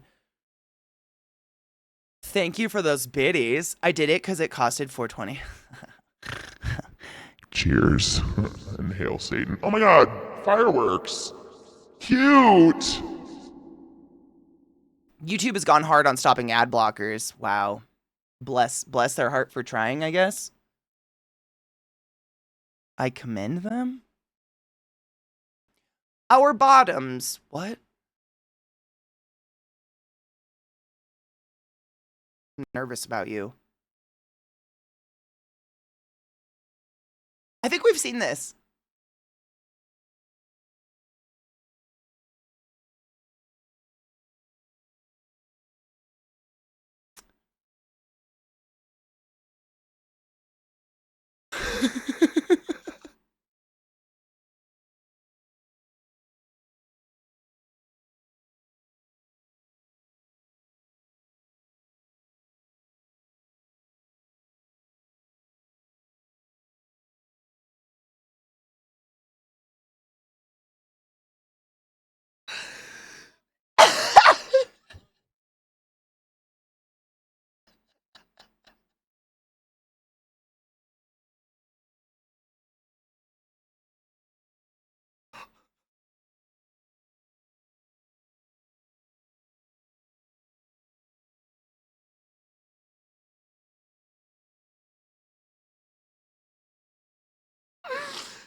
Like, Zach's there the whole time. And this guy is just.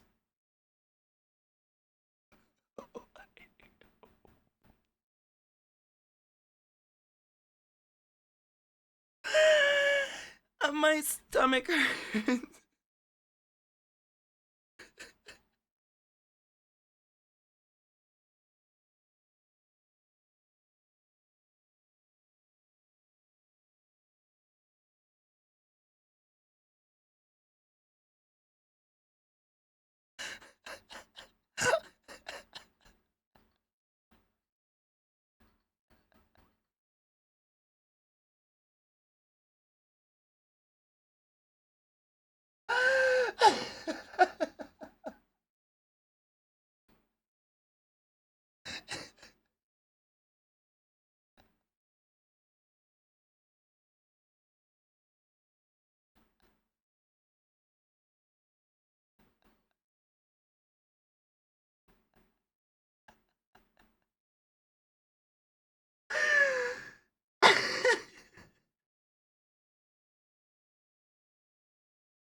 I feel this is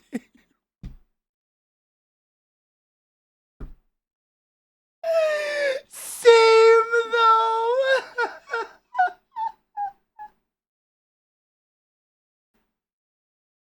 Literally, I'm just like, no one can move like that if they've got the vibrator in their bottom.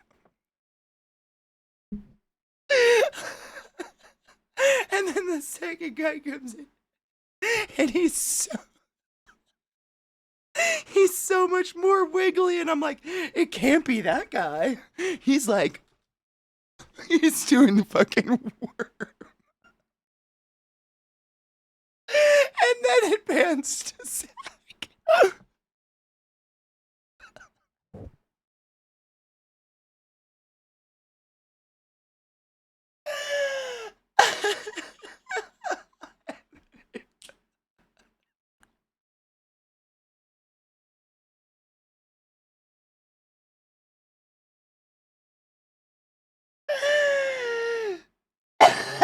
I'll play it one more time, Val. It's less than a minute. Just watch how wiggly these fuckers are.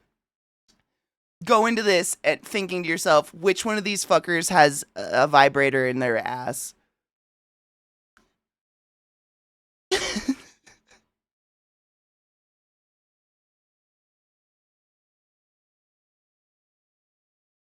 He's so wiggly.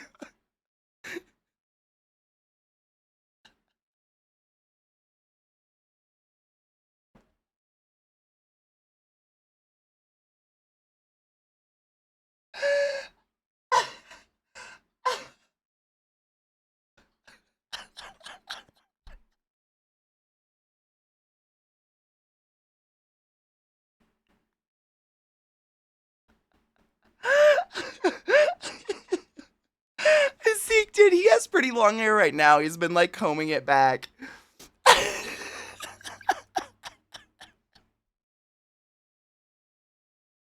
Orgasm ruined.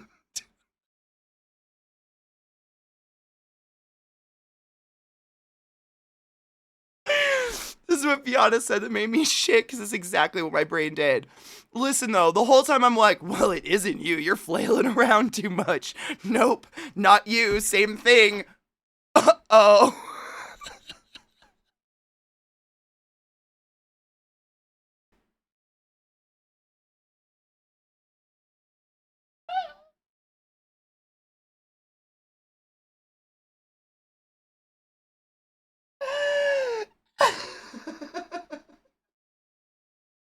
But same. They were just far too wiggly, right? He needs to start wiggling like that. It'll fall right the fuck out of him.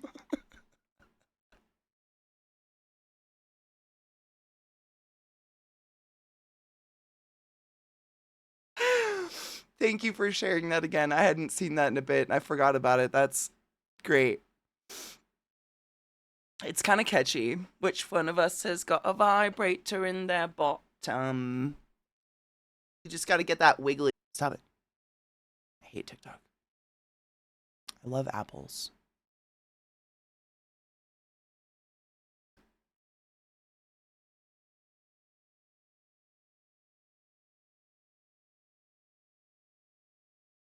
I just love a happy dog.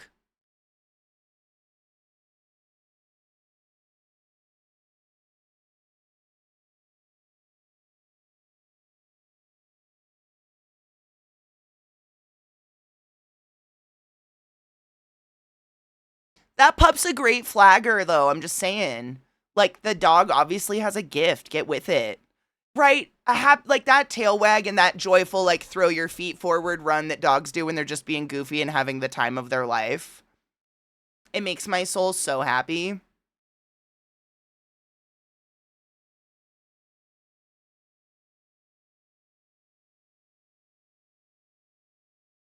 Catching air and getting that flag flow. Like, look at that. Flag's not even tangled up. Look at that. I love a happy dog. I saw one on Instagram a few days ago. I didn't save it because it was one of those rescue ones, so it's kind of sad. But it was a dog. I don't know if any of you saw this. Feel free to share it. It wasn't as sad as I thought it was going to be. It was a dog that got trapped in a cave for like 4 days, like a yellow lab. And it made the news for a very specific reason, not just because it was a rescue. They did one of those, like, you know, the things they use to like lift horses out of mud. It's like the body kind of harness, like a harness to lift the dog out of the cave. The dog could not stop wagging its tail, like, violently, to the point where it was difficult to get the dog out. But the dog was, like, if anybody knows the one I'm talking about. Just dog being rescued out of cave could not stop wagging its tail. And I just sat there like,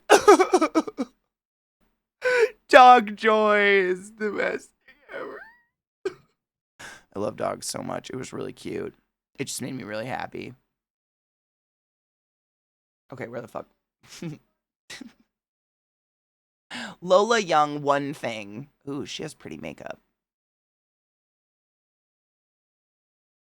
The Hubs came over in many concern during the vibrator song, so I had to find the video and then play it for him, then scroll chat and show him how we all worked through it, and he's now laughing at our attempt to see it.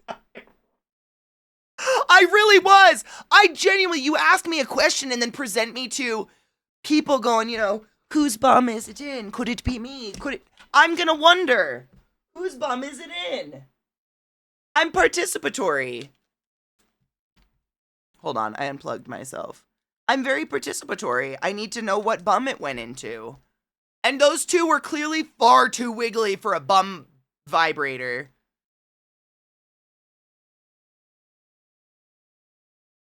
Okay, sorry. You guys are gonna love this. Also, cheers.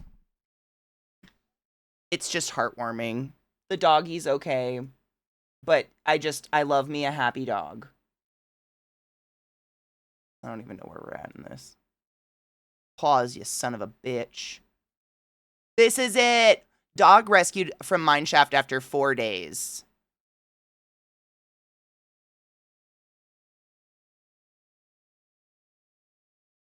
Look at that tail wag. They were on the news because of their tail wag. That's the happiest pup that has ever pupped.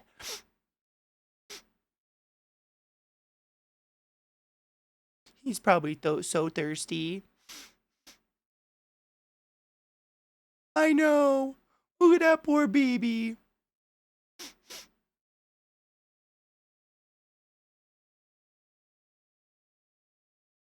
Look at that tail. David, how are you? I'm so glad that dog doesn't have to endure Minecraft anymore. Who wouldn't wag their tail uncontrollably? I just want to see the baby's tail again. Look at that baby.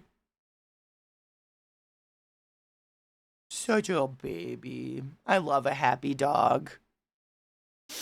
That tail wag. Mine are knocked out behind me. I'm surprised they haven't come over, but baby. I know, bless those people, seriously. Like, I'm just so happy that there are people out there who have these kind of abilities to go rescue a little pupper from a hole. Thank you for going and finding this, Nick.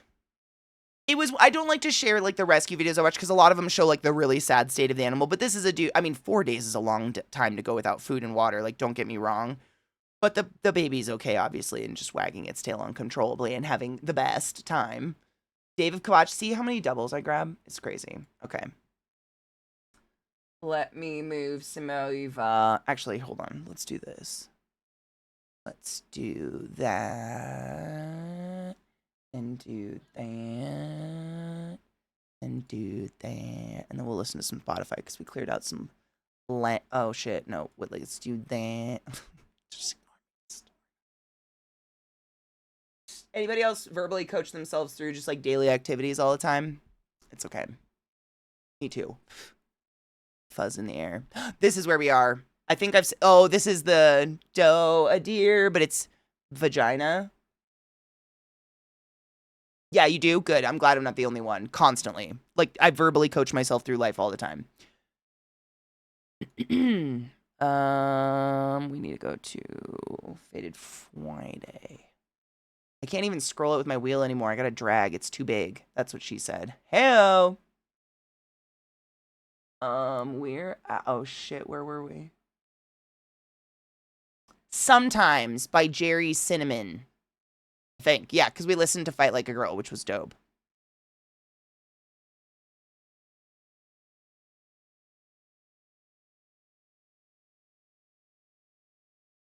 Mostly, I can't. My head's too loud. Like, I can't hear myself in there. You know what I'm saying? Oh, David, you have to do it with a funny voice, because why would you listen to yourself? But I listen to this Katie. She sounds very intelligent and very official.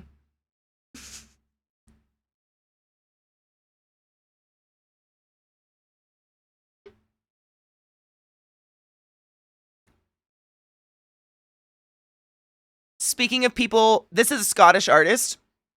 No accent. Isn't that interesting? Hi, Linda. If you want this list specifically, do exclamation FF Spotify. That'll get you this one. It's huge. Feel like I heard this in a movie. I like it.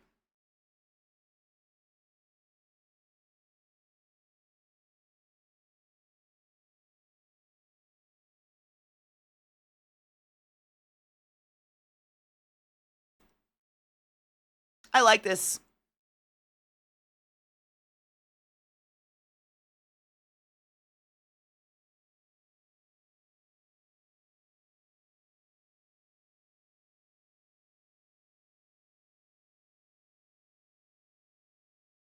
I'm not complaining. It's always been a very interesting phenomena.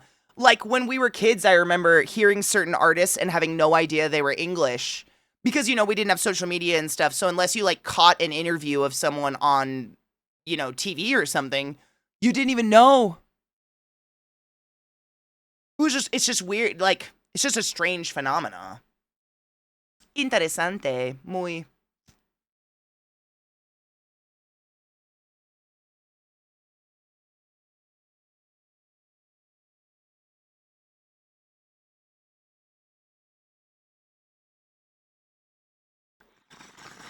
Besso, I said I didn't know who Kate Flay was. And Viata fucking showed up.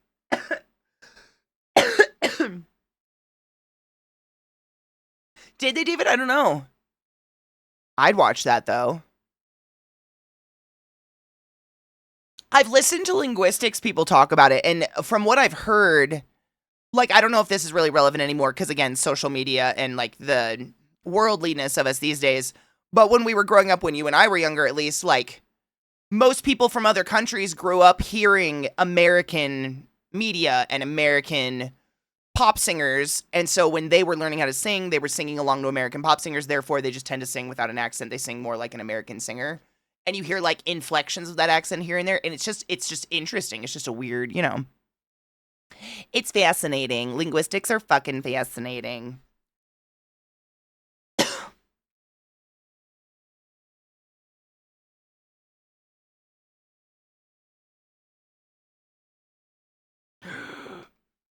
That one. There you go. That's the list, Highlander. I got you.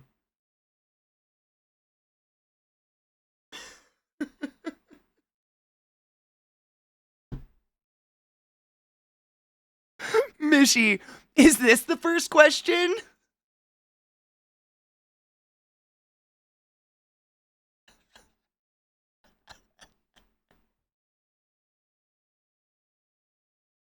I thought you were trolling me.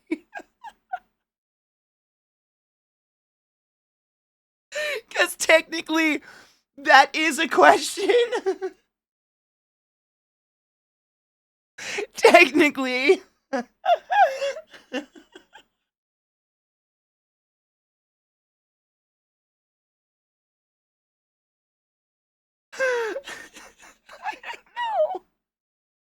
Neither. They're too wiggly. It is.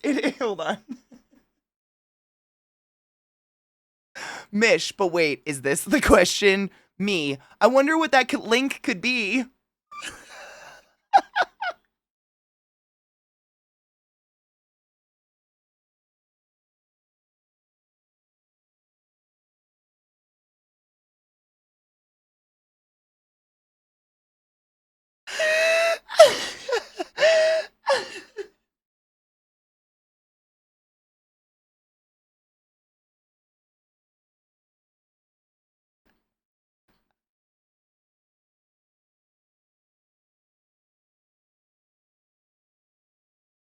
I was gonna say, like, it was the best accident you've ever had.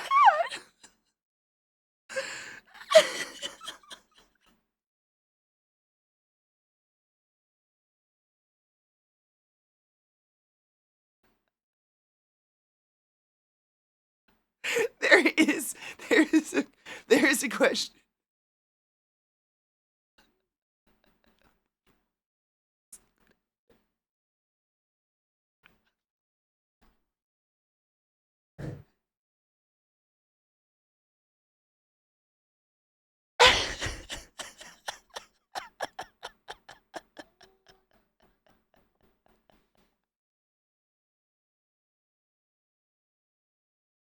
And to top it off, it's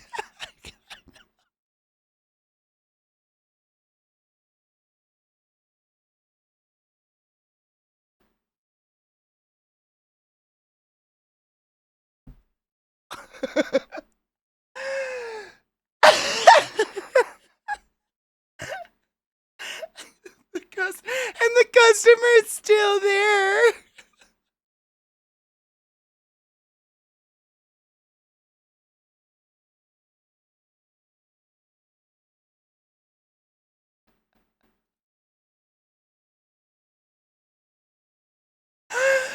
I swear, if he just started wiggling, it'd fall out. I know. It looks like Zach's teeth are clenched. Like he's afraid if he opens his mouth, he'll lose his molar.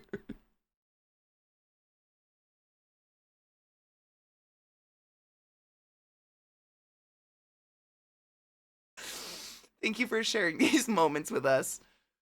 This moment was brought to you by Mishy Mac. It is a question. I don't know what to do. You're not wrong.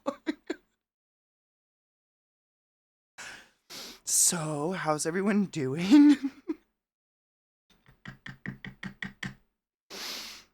Good.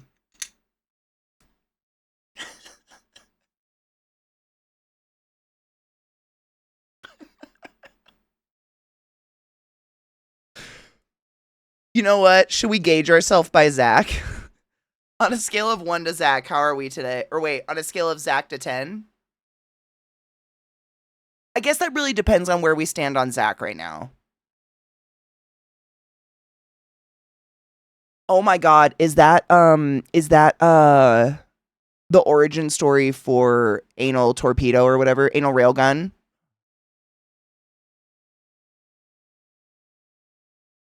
This is fun.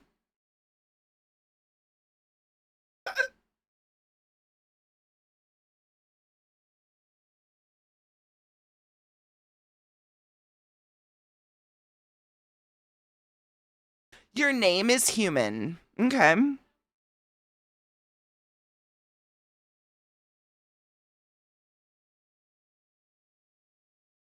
I wonder if you can name your child human, like legally.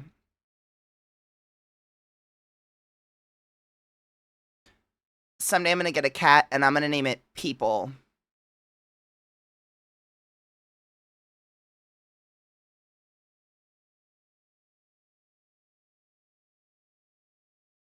Hold on. This one, Iris Love by Nikki Nair, it was fucking adorable. No, it was hilarious. It was romantic in such a nerdy way.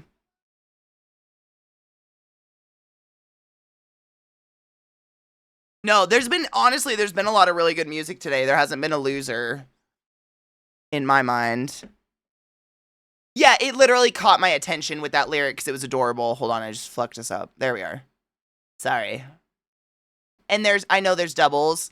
It's just Spotify's so stupid. If I delete one of the doubles, it deletes both. It deletes the song from the list, not necessarily just that line. It's very annoying. Wonder if I could just drag them all to the bottom. The doubles.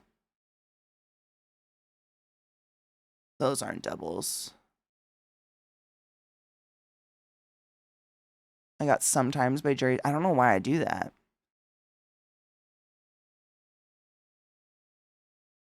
Did it just ask me to add it to the list? I hate you, Spotify. I love you and I hate you.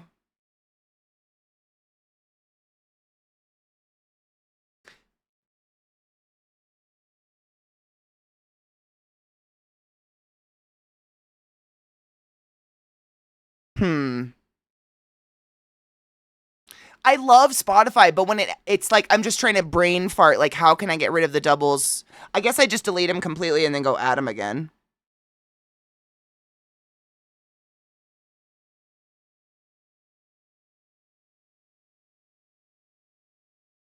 I've got a lot of doubles in here and I'm sorry about that. It's just Spotify. She be a temperamental hoe sometimes. It won't let me add a double. That's the funny thing. It does it as like it's kind of like a weird glitch in the list. Because if I try to add something, it gives me a warning and it's like, hey, it's already on the list. Do you want to add that? And of course I say no. But it does it on its own. It has to be before I'll try. Hold on. Sometimes by Jerry Cinnamon. Don't forget it. I'm just going to sit. Sometimes it literally, like, I'll go back and the next one will be gone. Like the other one. And I couldn't figure out other than I was like, oh, I guess it's just like deleting the song from the playlist. Oh, I love this song. But not, I don't know. I guess maybe it'll work though. I'm going to take your word for it. No, we're not going to blame Besso. I just don't want it to delete both. You might have saved us though. Thank you. I swear to God, I've tried to do this and it deleted both though. I was so upset about it.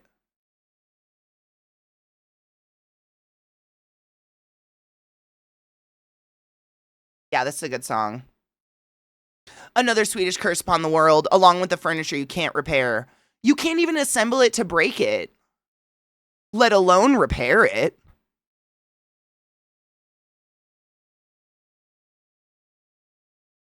Oh, Besso, it wouldn't be on you. I'll try anything. I'll always try it, even if I've tried it before. Like, maybe it was just a weird, blip in time for me. I'm seeing if there's any other doubles. Can I do it again? We're having successes. Oh, I'm so happy.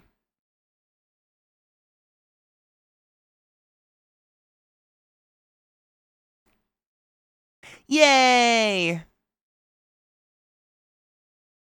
We have to nurture the Swedes versus everybody else. There's something. What's going on?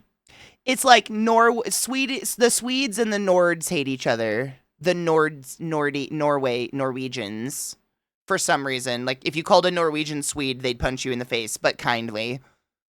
And it's vice versa. There's something else going on with, like, the Netherlands or something. But, like, it's all lighthearted, like, rivalry, right? It's like, haha, I hate you. Ha ha ha, knee slaps. Right? It's like, I'm not talking real hate. I'm talking like, you know,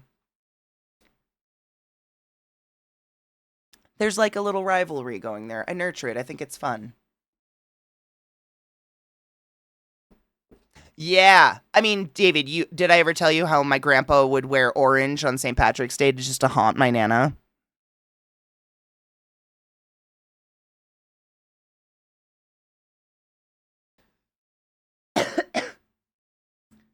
He was a dick.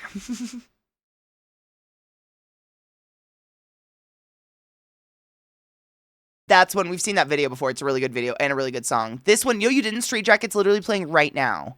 Beach, I know it's really small, but it's there. That's what they said.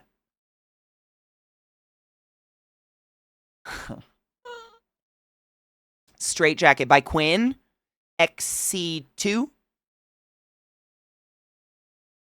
It's fine. We're fine. None of us are fine. Have you noticed how many songs? I think we've had 4 total songs now with the word fine in the title. We're not okay.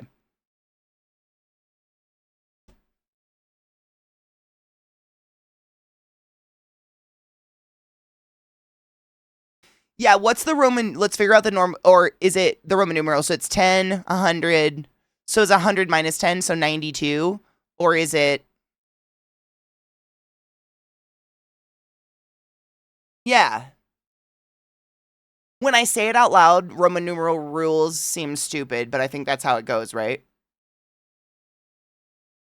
If there's a low number before the high number, you subtract it from the high number and then add the low number afterwards. Help me, I'm American and I'm silly. 92, you got 92 too. Are we doing it right? We can still read analog. Cheers.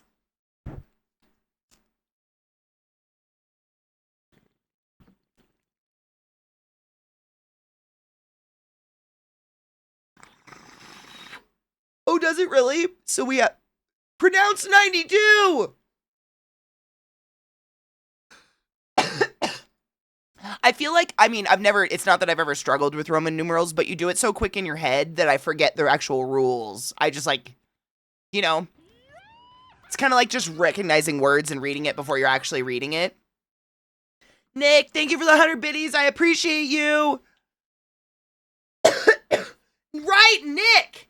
How am I supposed to believe humans are the dominant species when a spider's over here building a house with their butthole?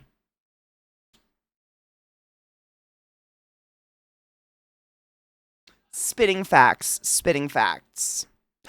Cheers, Cocky. I just cheers with a fresh bowl, too. Cheers, my love. I'm trying to make it not burn. Don't burn thine self. Oh my god, I have spider news. I don't know. It's not terrible spider news. It's like a tragedy to a tarantula owner. But, my bird eaters molted out to be a boy.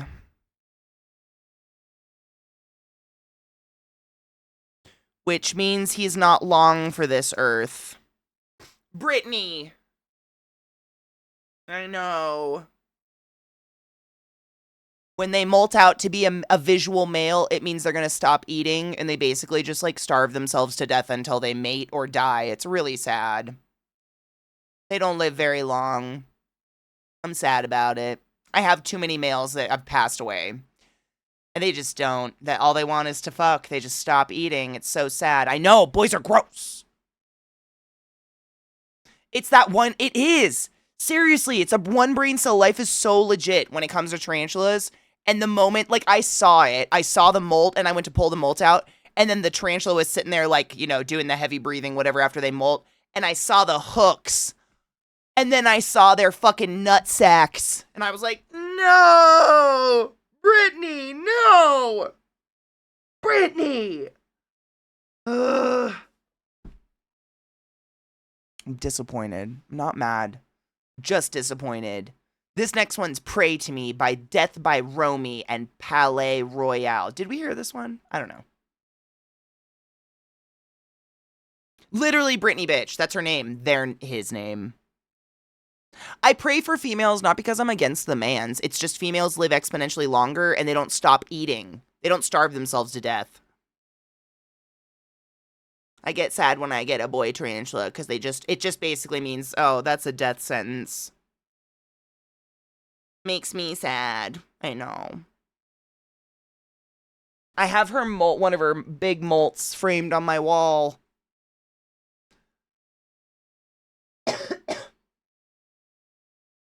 Maybe I'll get another one day. It's always a gamble. This is fun. I like this. I feel like I know Palais Royale. Do I? Showbiz. That's showbiz. Okay. I knew it. Literally one job. And you know what's funny is I have gotten lucky, and a few tarantulas that I bought that were sold to me as a male have turned out to be females.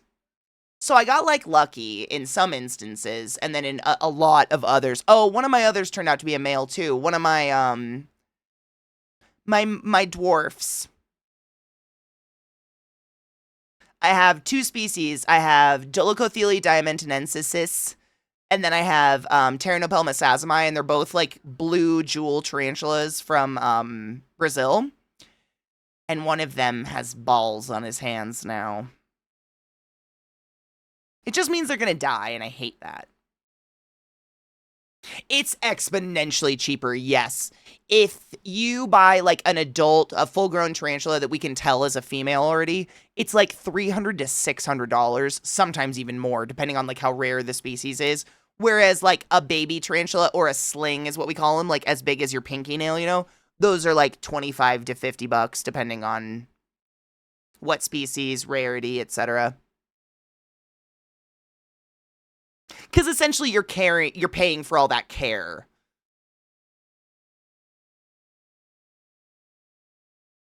I know, I like this one too. The other band is Death by Romy, Romy. And then Palais Royale.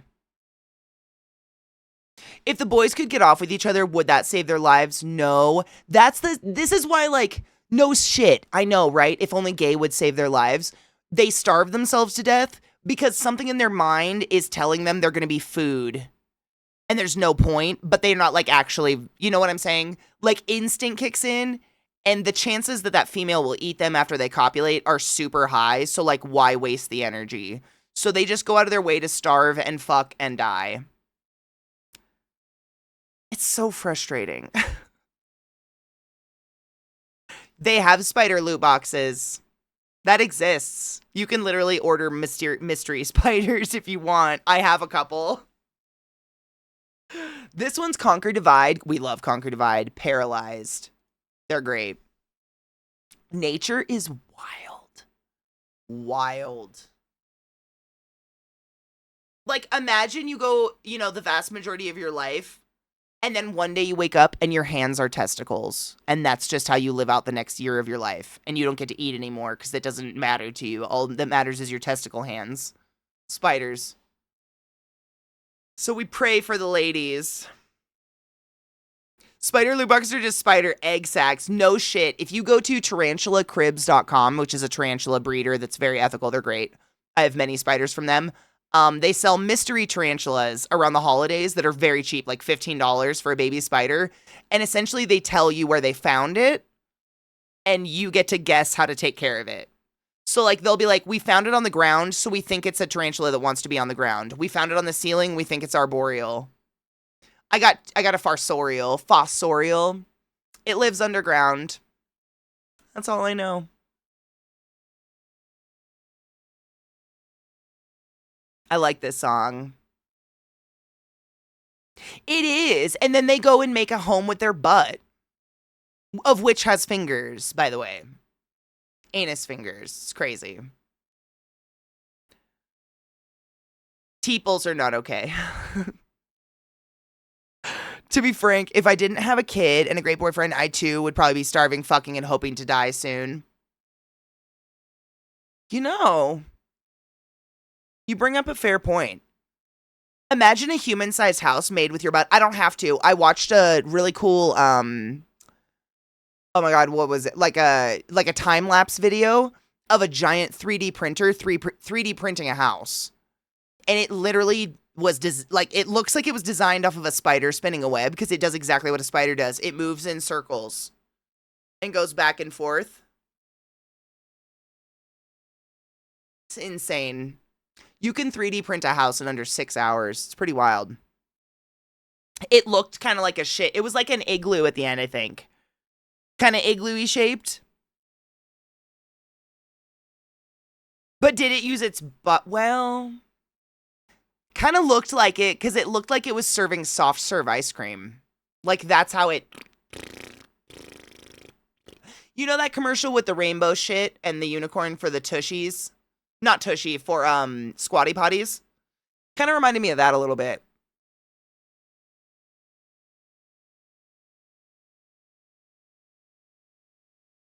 Japan has imagined a tanuki with a giant rubbery nutsack house, which could be worse. Oh my god, we learned about a Japanese demon that makes, like, what happens if you ash a cigarette on the floor of their home, the walls will fall away and you find yourself inside of their scrotum.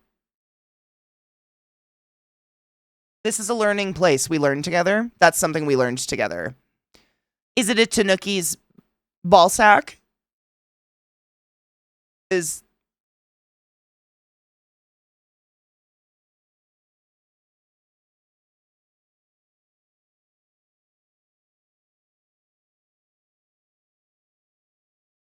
how long could you live in it? I have no idea. I didn't look into the stats of it, but it was very interesting. They're 3D printing houses to make like homes for people who are homeless. Because like I know this won't come off crazy to you guys, but the general public thinks this idea I'm about to present to you is crazy. It is a lot easier to get sober if you so wish and attain a job and have a life when you have a personal space and a roof over your head. I know. Like, you give someone who is homeless a home and it's easier for them to get back on their feet.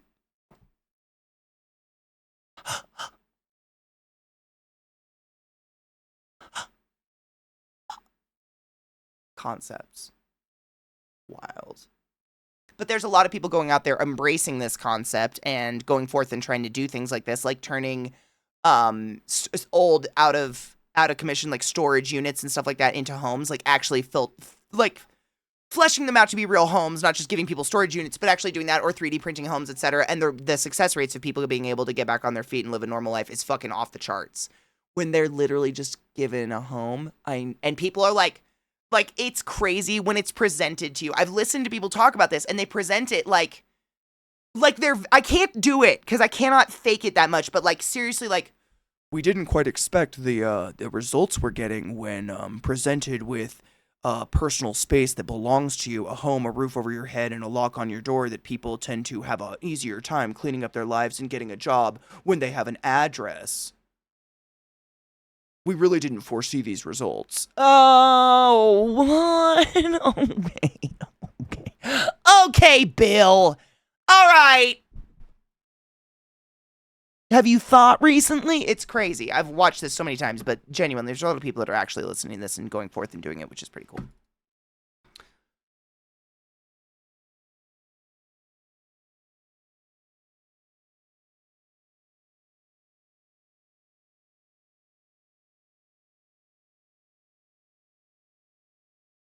You still have it?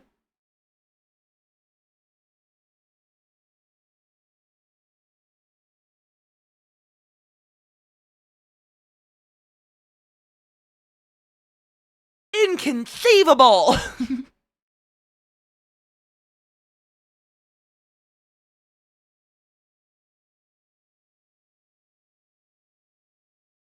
This is fun.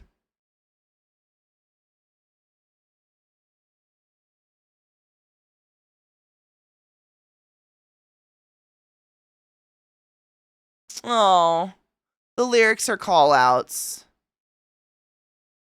Oh, let me grab it. I'm sorry if I missed it. I really didn't think I missed anything today.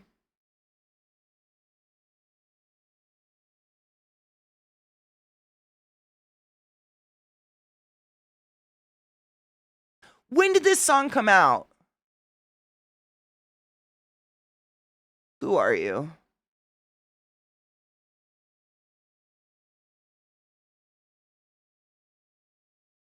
How old are you, youth? 2007 was fairly long ago. I got chill pill. I'm adding it. I see it. I don't know why the fuck they wouldn't add. It's magical what can happen when someone has a place to fucking shower and practice hygiene so everyone doesn't judge them when they're trying to get a fucking job. Thank you. Yeah. But they act like that is magical, and it's like, you can't be this out of touch. How are you this out of touch? Every job I've ever worked ever, you have to have a home address. So how is someone to get a job to get a home if they can't, you know what I'm saying? You know this, what I'm saying. But how does that not go through someone's head? That's what drives me crazy. I could never be friends with someone who doesn't think. Like, I couldn't be around or hold a conversation with someone who just doesn't think. And I don't know how you don't come to that conclusion while just thinking that, you know, oh, a home means it's easier to get back on your feet. Crazy. Crazy. It's so fucking crazy how that happens. Side note, I put the orange and I started adding red to the rainbow. It literally takes forever.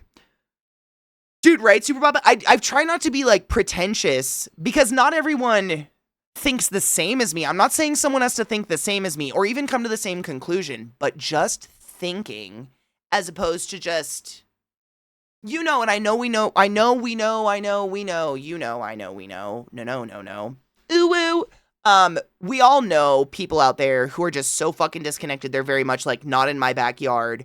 It's every homeless person. It's on them. It's probably their fault that they're homeless. Like, it's because they're on drugs or it's because of this. It's because of that. Whatever. Fill in the blank with some bullshit as to why someone deserves to be homeless. There's a fuzz, which is fucking crazy. No one ever deserves that. That's insane.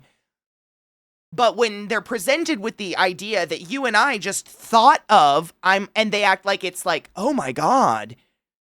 You mean like these Christian-run Bible fucking shelters that don't let you stay with your spouse or your dog or your child and make you come in at a certain time of night, and if you are on any drugs or have any addictions whatsoever, you are not allowed to imbibe while you are there, and if you come in drunk or high, you're never allowed to come back. Fuck you, offering no help whatsoever other than some God.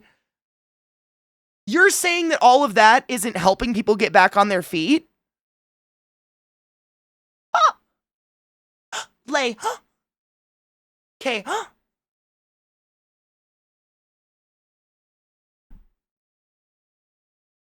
But there are people who genuinely do not get to that on their own. And that's, or anything on their own. They just accept. And it's weird to me. God does it. I mean, dude, AA to this day is very religious based, sadly. Because I know a lot of people have found it very difficult. They've still gone through AA and found success in it, but they found that the religious part very difficult to take serious. And I would too. God forbid, Satan forbid, I ever fall into an addiction or something like that where I have to go into a program like that, because the vast majority of them are religious and it would not work on me. I am like vehemently against anything. And when I'm fucked up and in a sad place, I hate God even more. That's not going to save me. Like, it seems dangerous.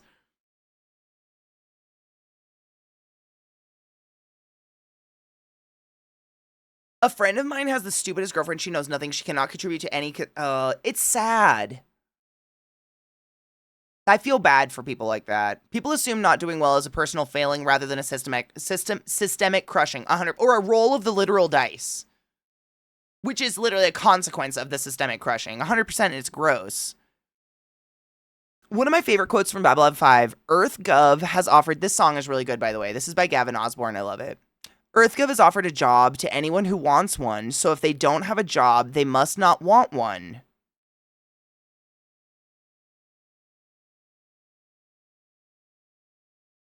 I hope they fell on their face.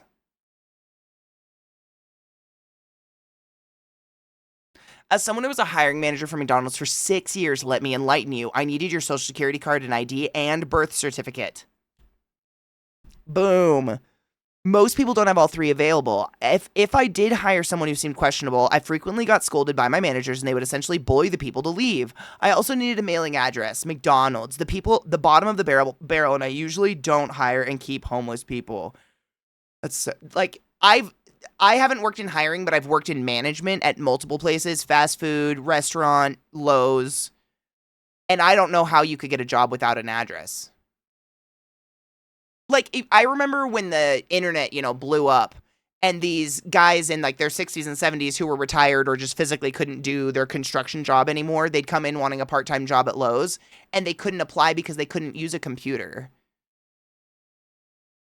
And thank fuck me and some of my employees were very nice and felt bad. We would sit and help them on the computers, like literally help apply them for a job because they're incredible employees. Do you need to know how to use a computer to the highest ability in the internet to work amazing in lumber or know everything about hardware? Fuck no, you do not. Those were the best employees we ever had. Learning a computer is easy on top of the knowledge they're bringing into the store, you know what I mean? But man, I don't know how you would get it without an address. And there's a lot of people in this world who have nobody. Like, what do you do? It's crazy that to think that I don't know, more Watsky. Watsky's the shit. Weird but dope in a dope way. And religion becomes the new addiction too many times. Exactly, Mish. And that's where my fear comes in, is like, what happens when faith doesn't cut it anymore? Is that the end of recovery and now we're just back on addiction? I mean, we all know it's a mental thing. Like, we don't shame addiction here. We don't shame mental spiciness. We do not shame people for being different in any way, shape, or form. Just to head that off, period, end of story. It happens to the best of us. Like, that shit just sucks. But if it's all based on, like, Easter Bunny of the Bible or whatever, and that doesn't go so far, then what? Now what? I don't know. I feel like they give zero backup to try to, like, base recovery on yourself in some way. Or, I don't know. I'm not a recovery therapist. Like, I don't know. But there has to be more than faith. A Watsky song I didn't recommend. Dude, we've had a lot of Watsky lately. Watsky's the shit. And a lot of Watsky collabs, honestly. Being disabled is obviously a choice I made before I was born. I'm sorry, reading it makes me choke on myself. Being disabled is obviously a choice I made before I was born. So that's on me to deal with, and I should not make any attempts to explain it because it would be an excuse, and that's bad. America. We're doing great.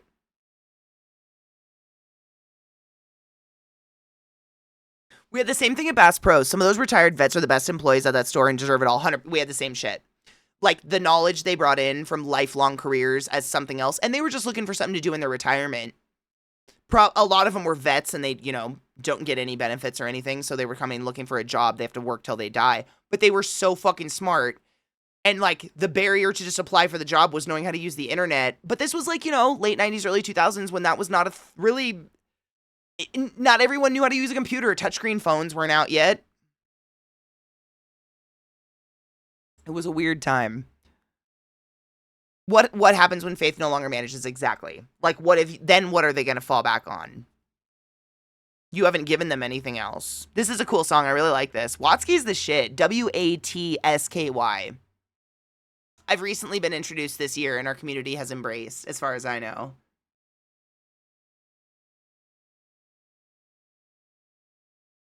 A practical reason for needing a mailing address, but you should be allowed to use a shelter for an address. 100%. Yes. And I think they're kind of aiming for that with this, like, giving them homes. They're going the extra mile. Instead of just, like, a free post office box, like, why not go the extra mile and, like, maybe give them somewhere to live? Like, you guys know, there's so many office buildings and places in this world that are completely defunct and absolutely not inhabited that could literally home thousands. Housing is very much like food, I feel like, in our country, in that we have an excess of it and yet people are still starving. Kids still go to bed without a meal and we're throwing away food all the time. There's so much abandoned housing in this country and yet we have so many people who have nowhere to sleep at night. It's like such a clear solution that money halts every single time. Capitalism halts every fucking time, and it gives me a headache. Every time. Like the solution, it's there. You're throwing the solution away. You're actively throwing away the solution. Is it the same everywhere? See, I can only speak to personal experience. I don't ever want to like. I'm not trying to make America out to be the worst thing in the world. We're bad, but it's all I can speak to, and that's the way it feels here, and it's just sad. The abandoned housing and office space, it's everywhere. It's gross. I think that's gross. This is fun. Jessie Reyes. Do we know her?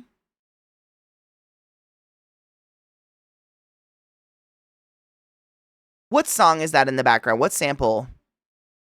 Wah, wah, wah, wah, wah, wah, wah.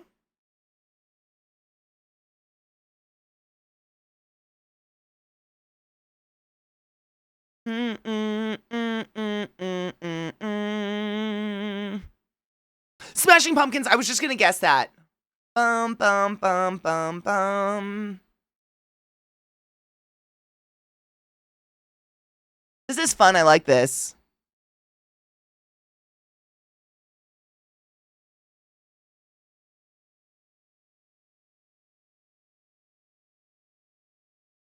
That's us too, Carnage. There's so many empty houses and so many like I don't know if you guys have like developments where basically a company or one person with financial backing goes in and buys up a shit ton of land and then builds a ton of houses that all look exactly the same.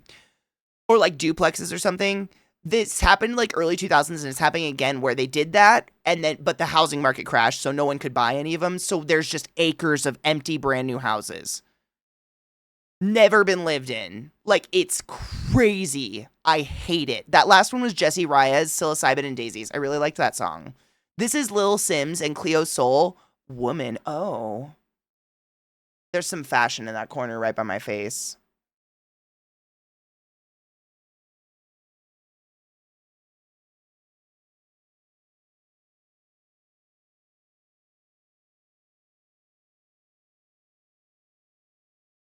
Sims. So close, but S-I-M-Z. I love their silk, like, rich lady smoking gowns.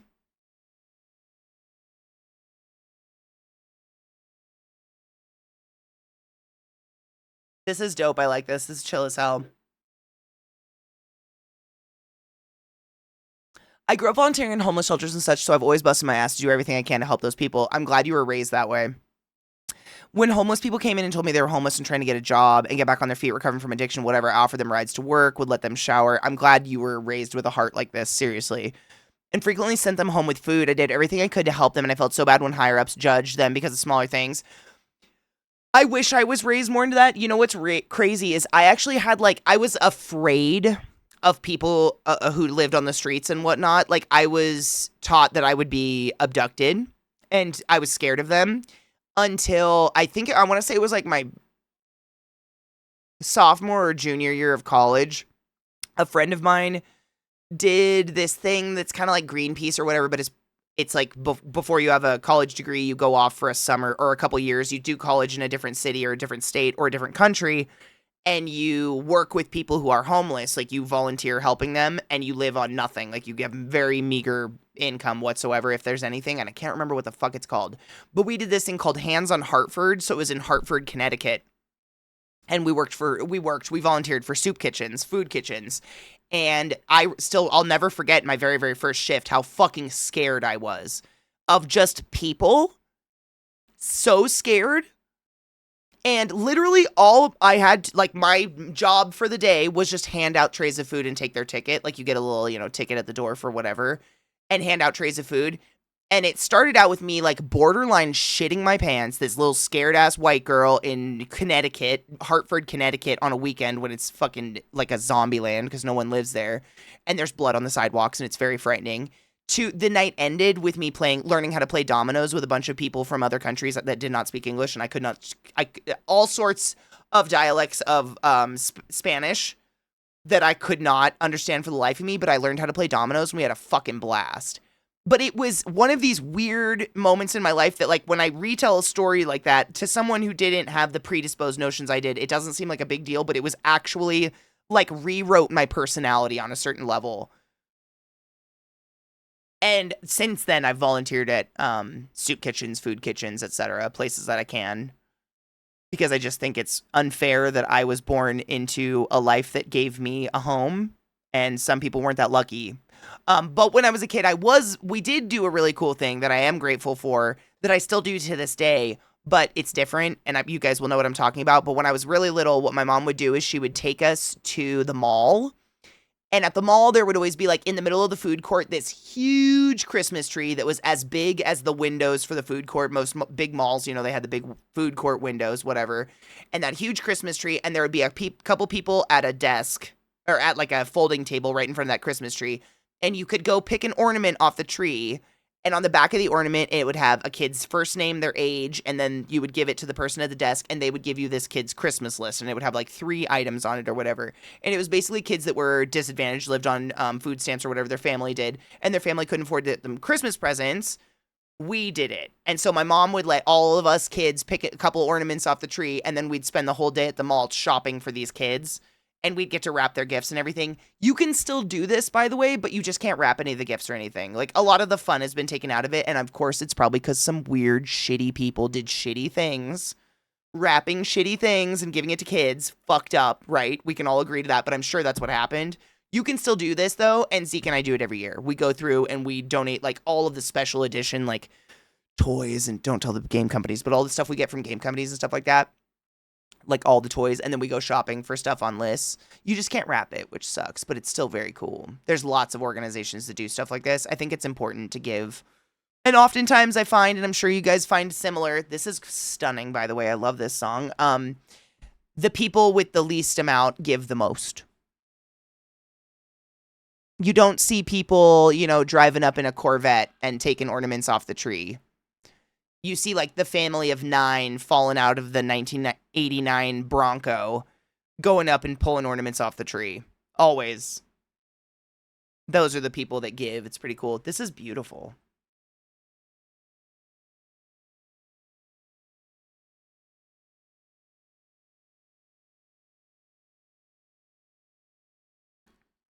Ooh! Ooh, this is fun.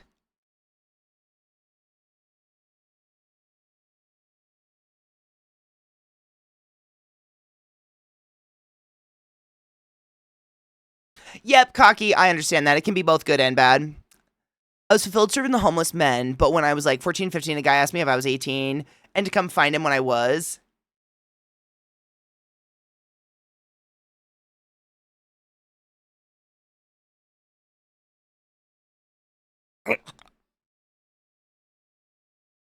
Super gross.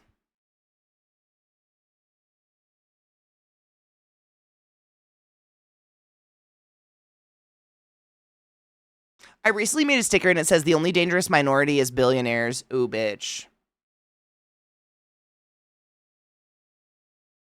That was essentially my face. Please, no.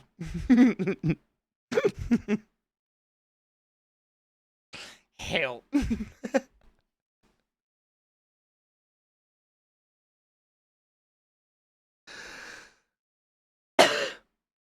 I really like this song. Earth to Emily.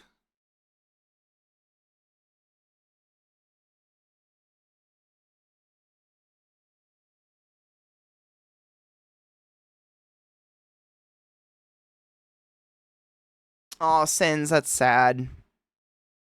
We had a lot of that in Baltimore. Our winters get very, very cold.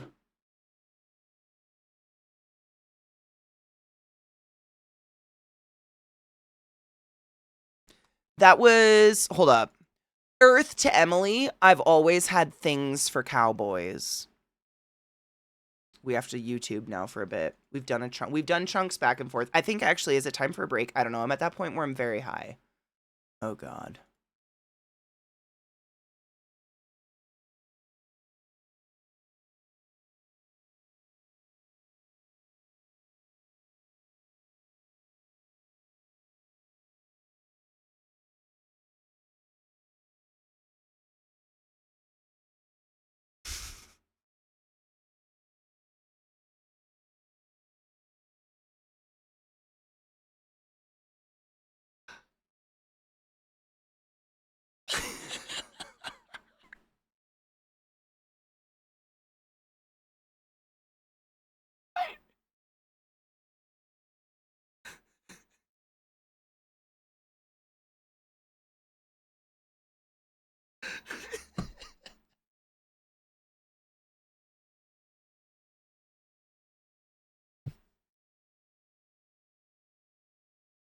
Is that the question?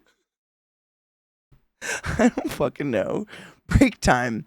Stretch your legs. Pee after sex. Wash your fucking hands. Take it out.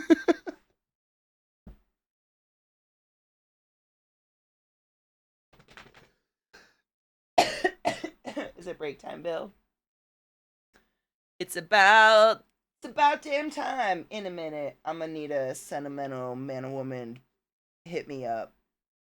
Oh, big burps. Thank you. Thank you, Miss Ma'am. You're very beautiful. Thank you for coming to say hello to us today. Have you had good naps? I know. I can't wait for the sun to come out. This weather sucks. Oh, that's such a good girl. Okay, break time. I'm sorry. I just become obsessed with my dogs. When you have an app for your vibrator, I honestly, this video I think is kind of old because we've seen it a few times. Or it was uploaded 20 hours ago.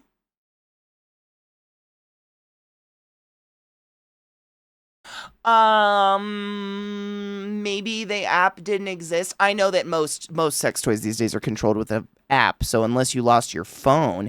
And also like what, not to put weird thoughts in your brain right before we go to break, but like what shape, size, and dimensions was it that one couldn't just, you know?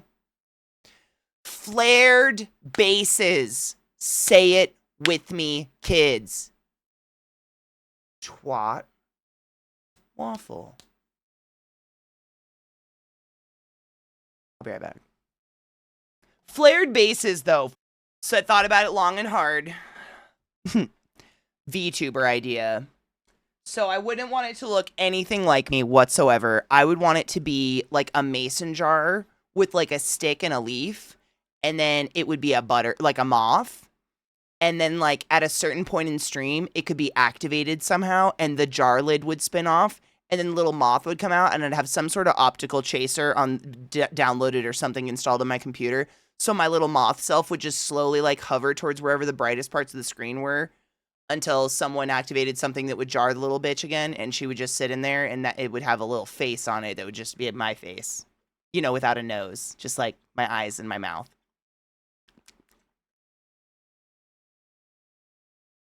Yeah. With just that.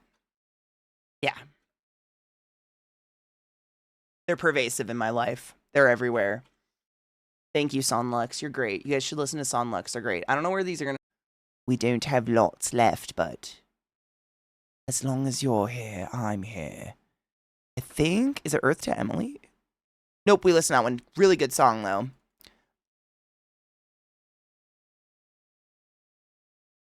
Oh, it's Gesaffelson or whatever. I never know how the fuck to say the name. I fucking know this guy. This name person, though. Oh, I want pizza now. Shh, no, burrito.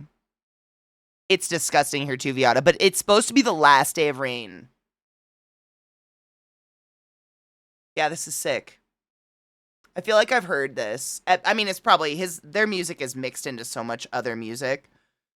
This is supposed to be the last disgusting day for the next week. We're supposed to get up into the mid 80s, high 80s. I'm so happy. I'm not happy to have to like water my yard, but I'm happy to actually like go in my yard now because right now I just mud. Get out, Erican. I literally thought to myself like you could just roll the pizza up, Katie. No, but maybe. I have whatever this is. Stinky. Live resin sugar.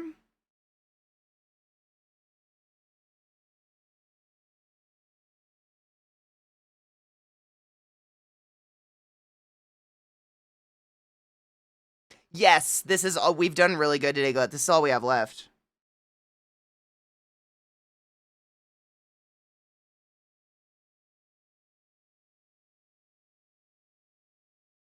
I tried my bestest. I wasn't trying to like speed run stuff, but I was trying to get through it as fast as possible because I didn't want people to have to leave.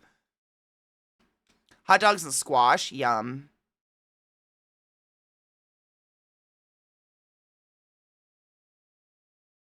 To dust?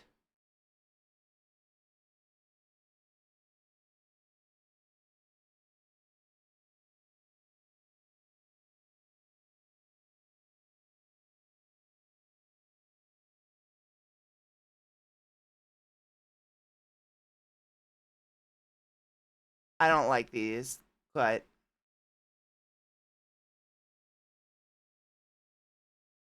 oh my god. You guys want to turn to dust?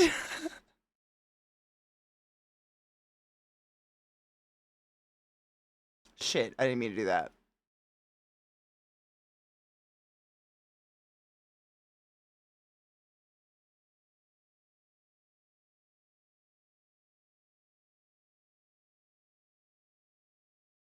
I'm trying to drag it over and my computer's just keeps shrinking screens. Stop. I'll just leave it. Whatever. Stop it. Stop. It's dusty. Ooh, cocky. That's fucking nice. That's what I do with those Totinos, the rectangle Totino pizzas. I don't think I've ever had those. Also, when DiGiorno was giving away subs a few years back, I rolled one up of theirs and ate it live on stream, got 5 subs. Fuck yeah. Was it good? But burrito, exactly. I've been thinking about bean and cheese and rice burrito all day. I just want to be fed 7 of them. And then to eat some of my cake. Because I made a cake. Because I'm a nut. It was a meats pizza with stuffed crust. Fuck yeah. I mean, the taco pizza rolling it up sounds honestly delicious. I don't hate that idea. Like, and not even just as a high idea. This one, Cecil or Cecile, not a hundo on that one, McLaurin Salvant. Ghost song. Sorry.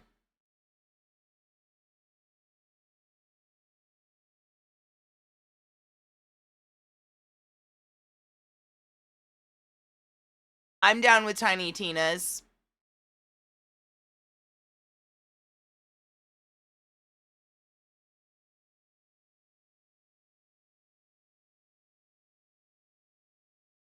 Ooh. This is cute.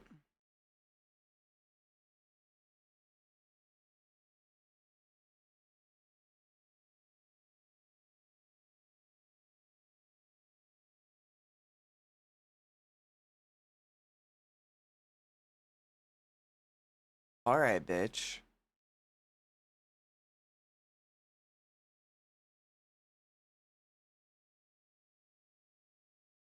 This is pretty as fuck.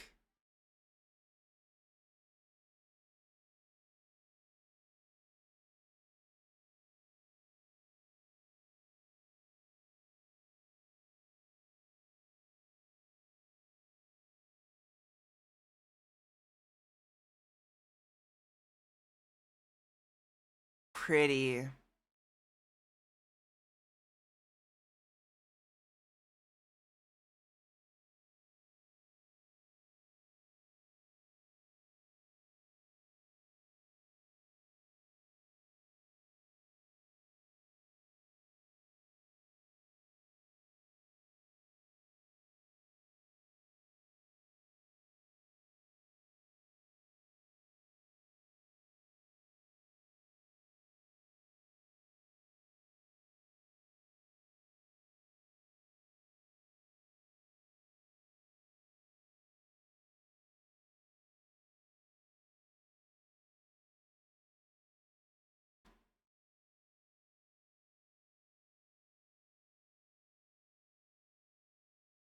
Kind of zoned out hearing the piano in the background. It's really pretty though.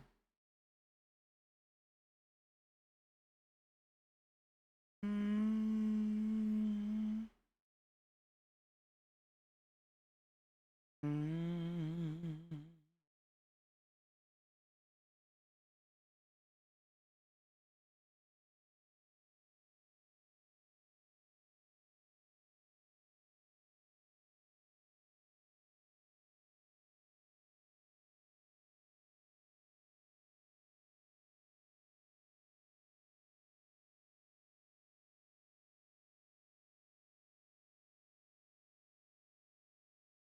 This is just super pretty.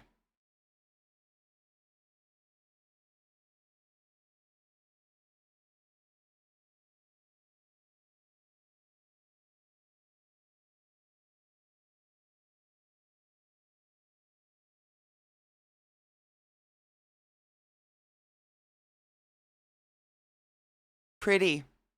This next one's Guess Who Is Back by Kumi Koda.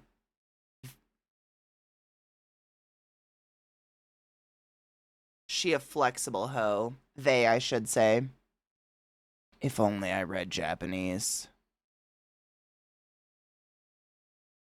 Oh, this is dope.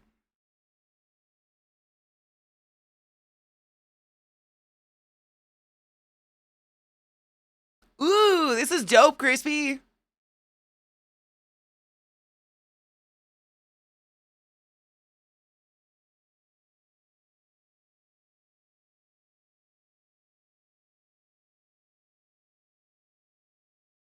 Did you say this is an intro to an anime? It sounds vaguely familiar, but not like maybe I heard it in passing. It does. They're bangers though, dude. Anime has great intros. It's kind of weird. Like it's a weird, like in a good way, but weird. But some of the best music I've heard has come out of anime intros. I'm like, what the fuck? This is where it goes? Of course it is.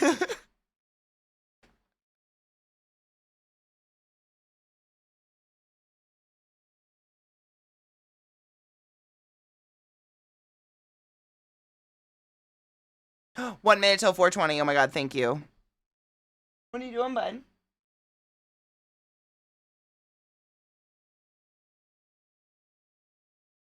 Here, go boy, bub. I'm cheersing at 4:20 though. She's just staring at me. Happy 420 and cheers!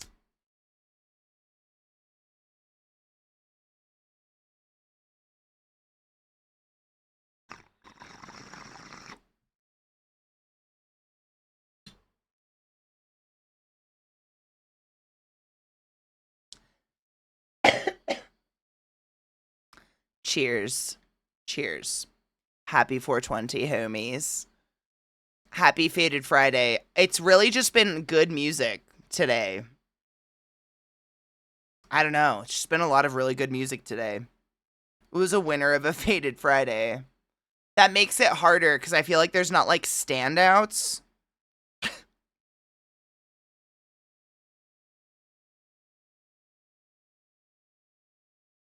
Same Z as Vex. Most of the time. Just kidding. My hands are so dry. Yard work. It never ends. And neither does the fucking rain. Ever. No, it's ending tonight. I know, it was good music and good vibes, and now I just need a good burrito. And I know I talk about it every day, but we do watch movie. We watch Monday through Thursday. We watch we have a show usually going in our Discord at 7 p.m. Eastern, and Friday through Sunday, Glut and Knives, depending on who has the movie, host movies for us. So maybe I do know this song. Oh my god, I know who this is. This is K-Flay. I'm gonna remember that. I have this saved on like my liked music list. It's just the fucking names. Do it. Oh my god. Can you do a double order and send it my way, Eric? And that'd be sick. Oh, fuck me up, dude. I might choke on it. I'd get too excited. I want that. I don't know what it is about being very high, but the burrito it calls to me. I do know this song. I have this on my just liked songs, you know? I listen to this song a lot. I just don't ever. I don't know why I don't remember names. Alien Earth. No, I haven't actually, which is weird because I'm usually on Hulu. Yeah, this is a good one.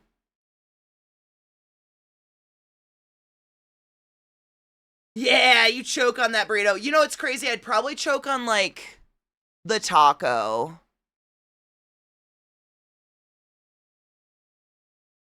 You know, there's just more loose pieces. It's just called Alien Earth. I was going to write it down. I shall remember it. Oh, it comes out in August? Okay.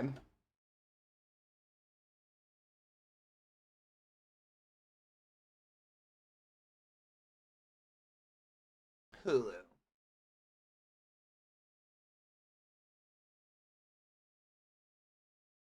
Oh, Vex posted a 2-minute trailer for anyone interested. Thank you, Vex. I will be checking it out.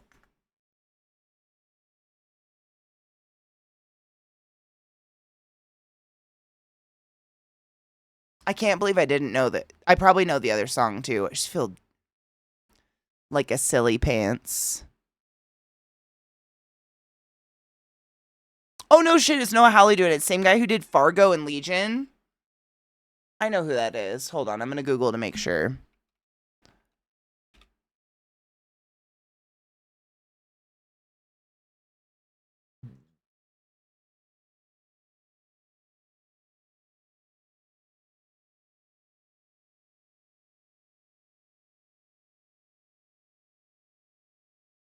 Wow, you should Google that name. Not a lot of good things come up right now. That's not the same person that's being arrested for, like, beating a woman, right? Because just super unfortunate name similarity.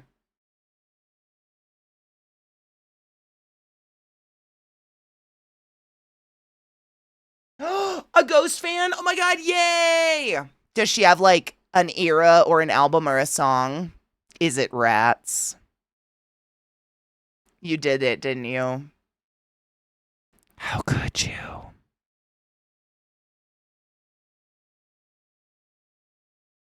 Holly, okay, you should look up the other person. I think they did a murder.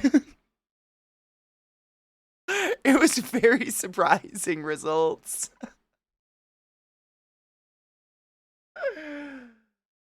Fargo Legion, Bones, Unusual, My Generation. Oh, wow, he's done so much. That's crazy.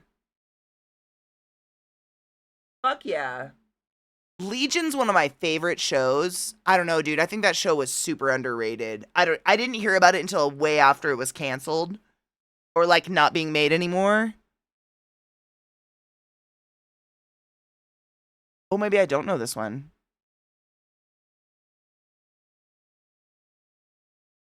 I fully turned her today. Yes.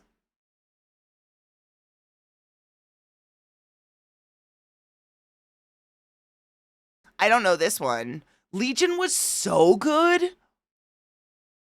Dude, astoundingly well done. And it was just weird how I feel like it like flew under the radar. This is fun.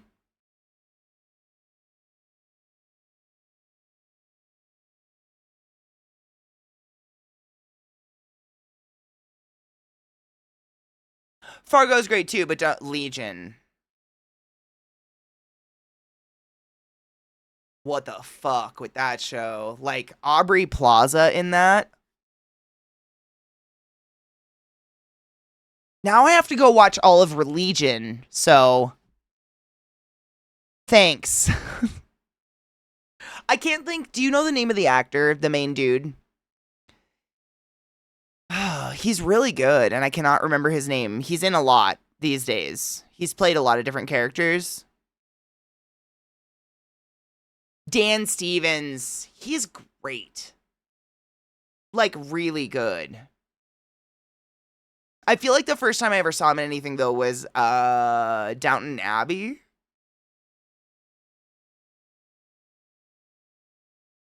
I think. Sounds fake. It's not his fault he got 2 first names. Oh, Mishy, you have to watch Legion. It is so good. I think it's really long. I mean, I don't think it's no longer than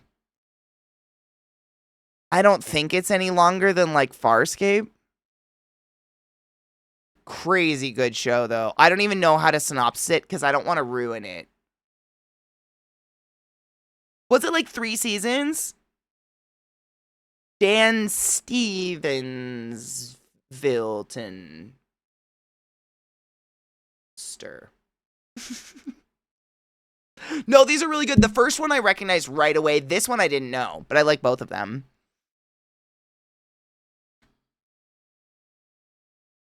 I think it says 2017 through 2019, so only like 2 years, maybe?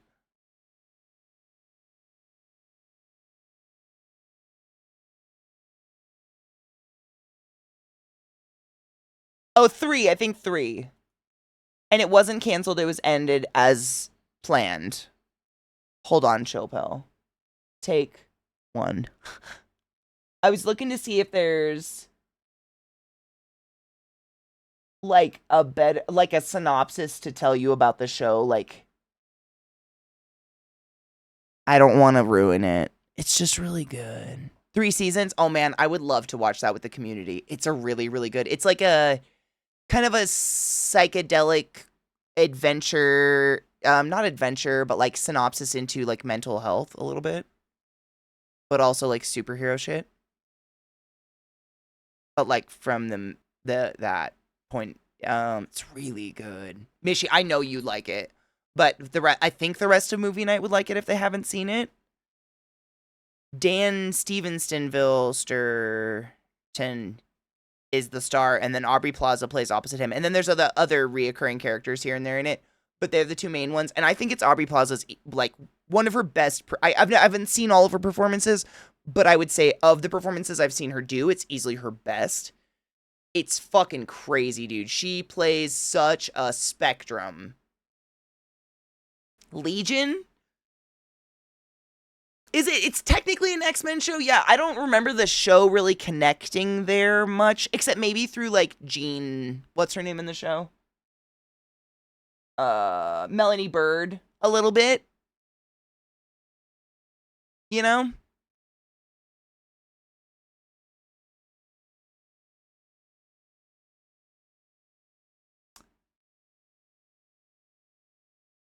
It's really, really good. Watch Legion. We watch it in movie night. Anyways, sorry, chill pill.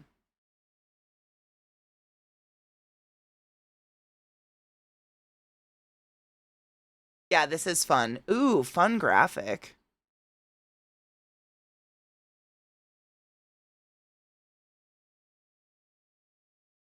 This is like good old house shit.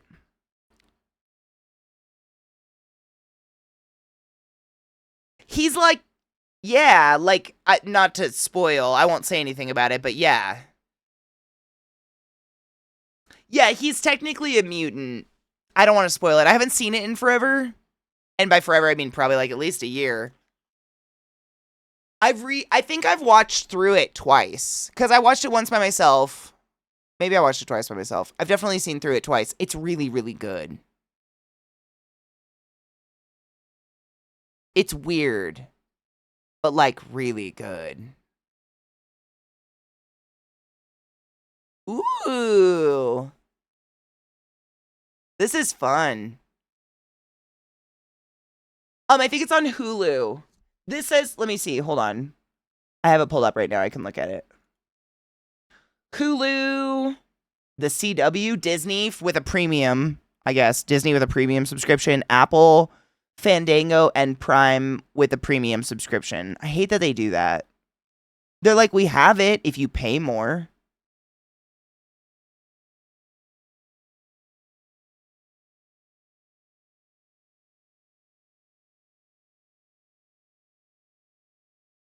Bring it back, bring it back. Sometimes you just have to throw some ass. I don't know if I even want to catch up on Doctor Who. The way that they have been flying through Doctors, and I don't hear, like, raving, like, reviews from the fans, really. I don't know if I want to have my heart broken over and over and over. Yes, Sterling, I got you. Did it say... Hold up.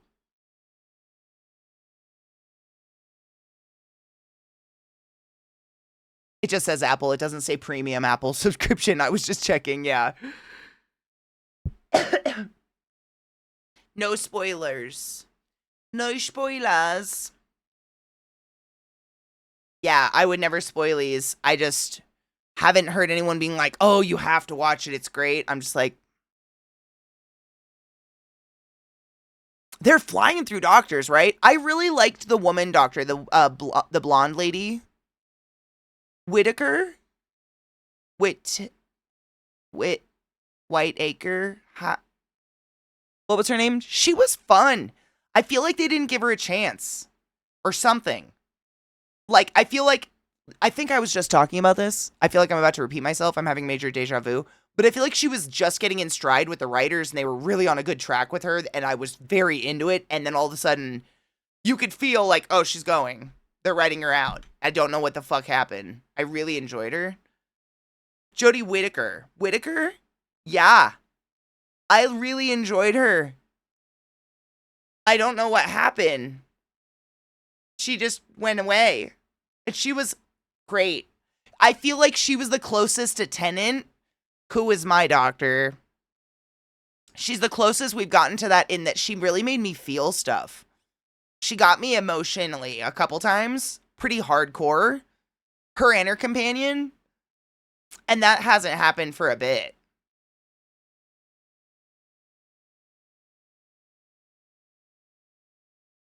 She did. She had some great moments and some terrible, like, no consistency in writing. And that's where I think it's the writers. I don't know.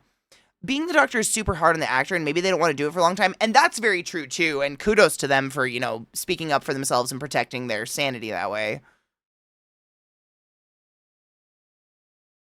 Do you think it was just the womanness? Because I mean, I'm not shocked.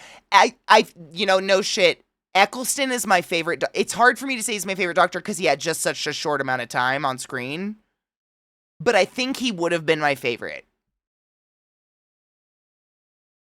I think he would have been had he been given more time. Or had he came back. I think he's the one who bowed out to do other stuff. I have no idea. I think he would have been one of the best for me. I don't know if I have a favorite. But Tennant is the first doctor where I really got into the show. So it's just like really hard soft spot. Hard soft spot. Big soft spot for me. That being said, Rose is not my favorite companion. No spoilers. Shush your mouths.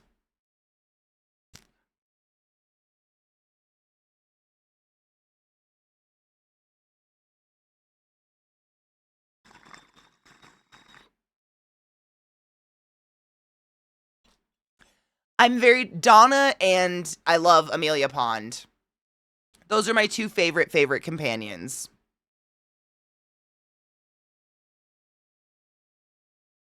This is a place of learning and a place of honesty. You can be nerdy here and love one of the that's one of the older doctors, right? Spoilers, sweetie. Right. One of the most heartbreaking love stories ever.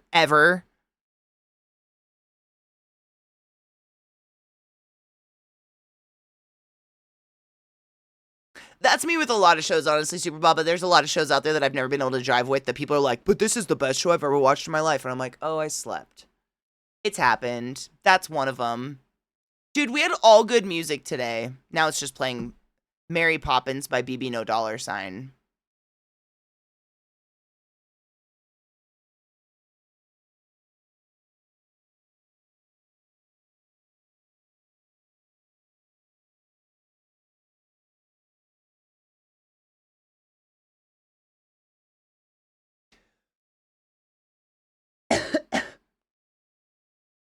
I am a Catherine, though? What's wrong with Catherines? Did I tell a Catherine to fuck off? Did I fuck up? That's me just cussing out my family name. It's fine.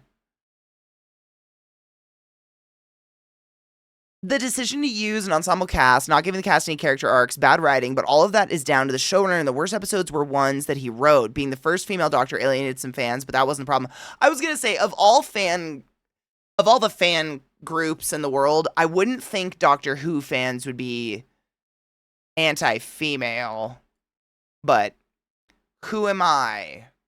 Donna is a Catherine Tate. Oh my god, I totally forgot that. You're right. You got me there, and technically Amelia Pond is a Karen.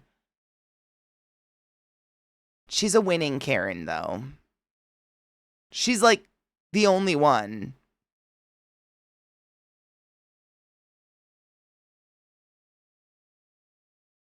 Amelia Pond is a Karen. A Karen Gillen? Gillen? I always say her name both ways. I never know which one it is. She is a Karen, though. Gillen? Gillen. Which one's Jif? GIF?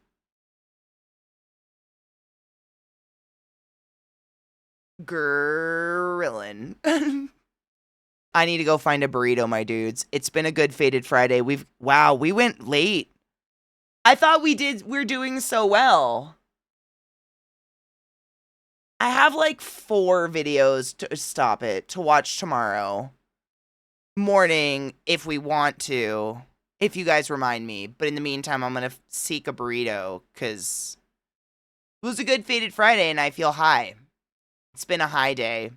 My abs hurt. Did we laugh? Oh, yeah. The guy with the thing in his ass. The vibrator. Who's got a vibrator in their bum?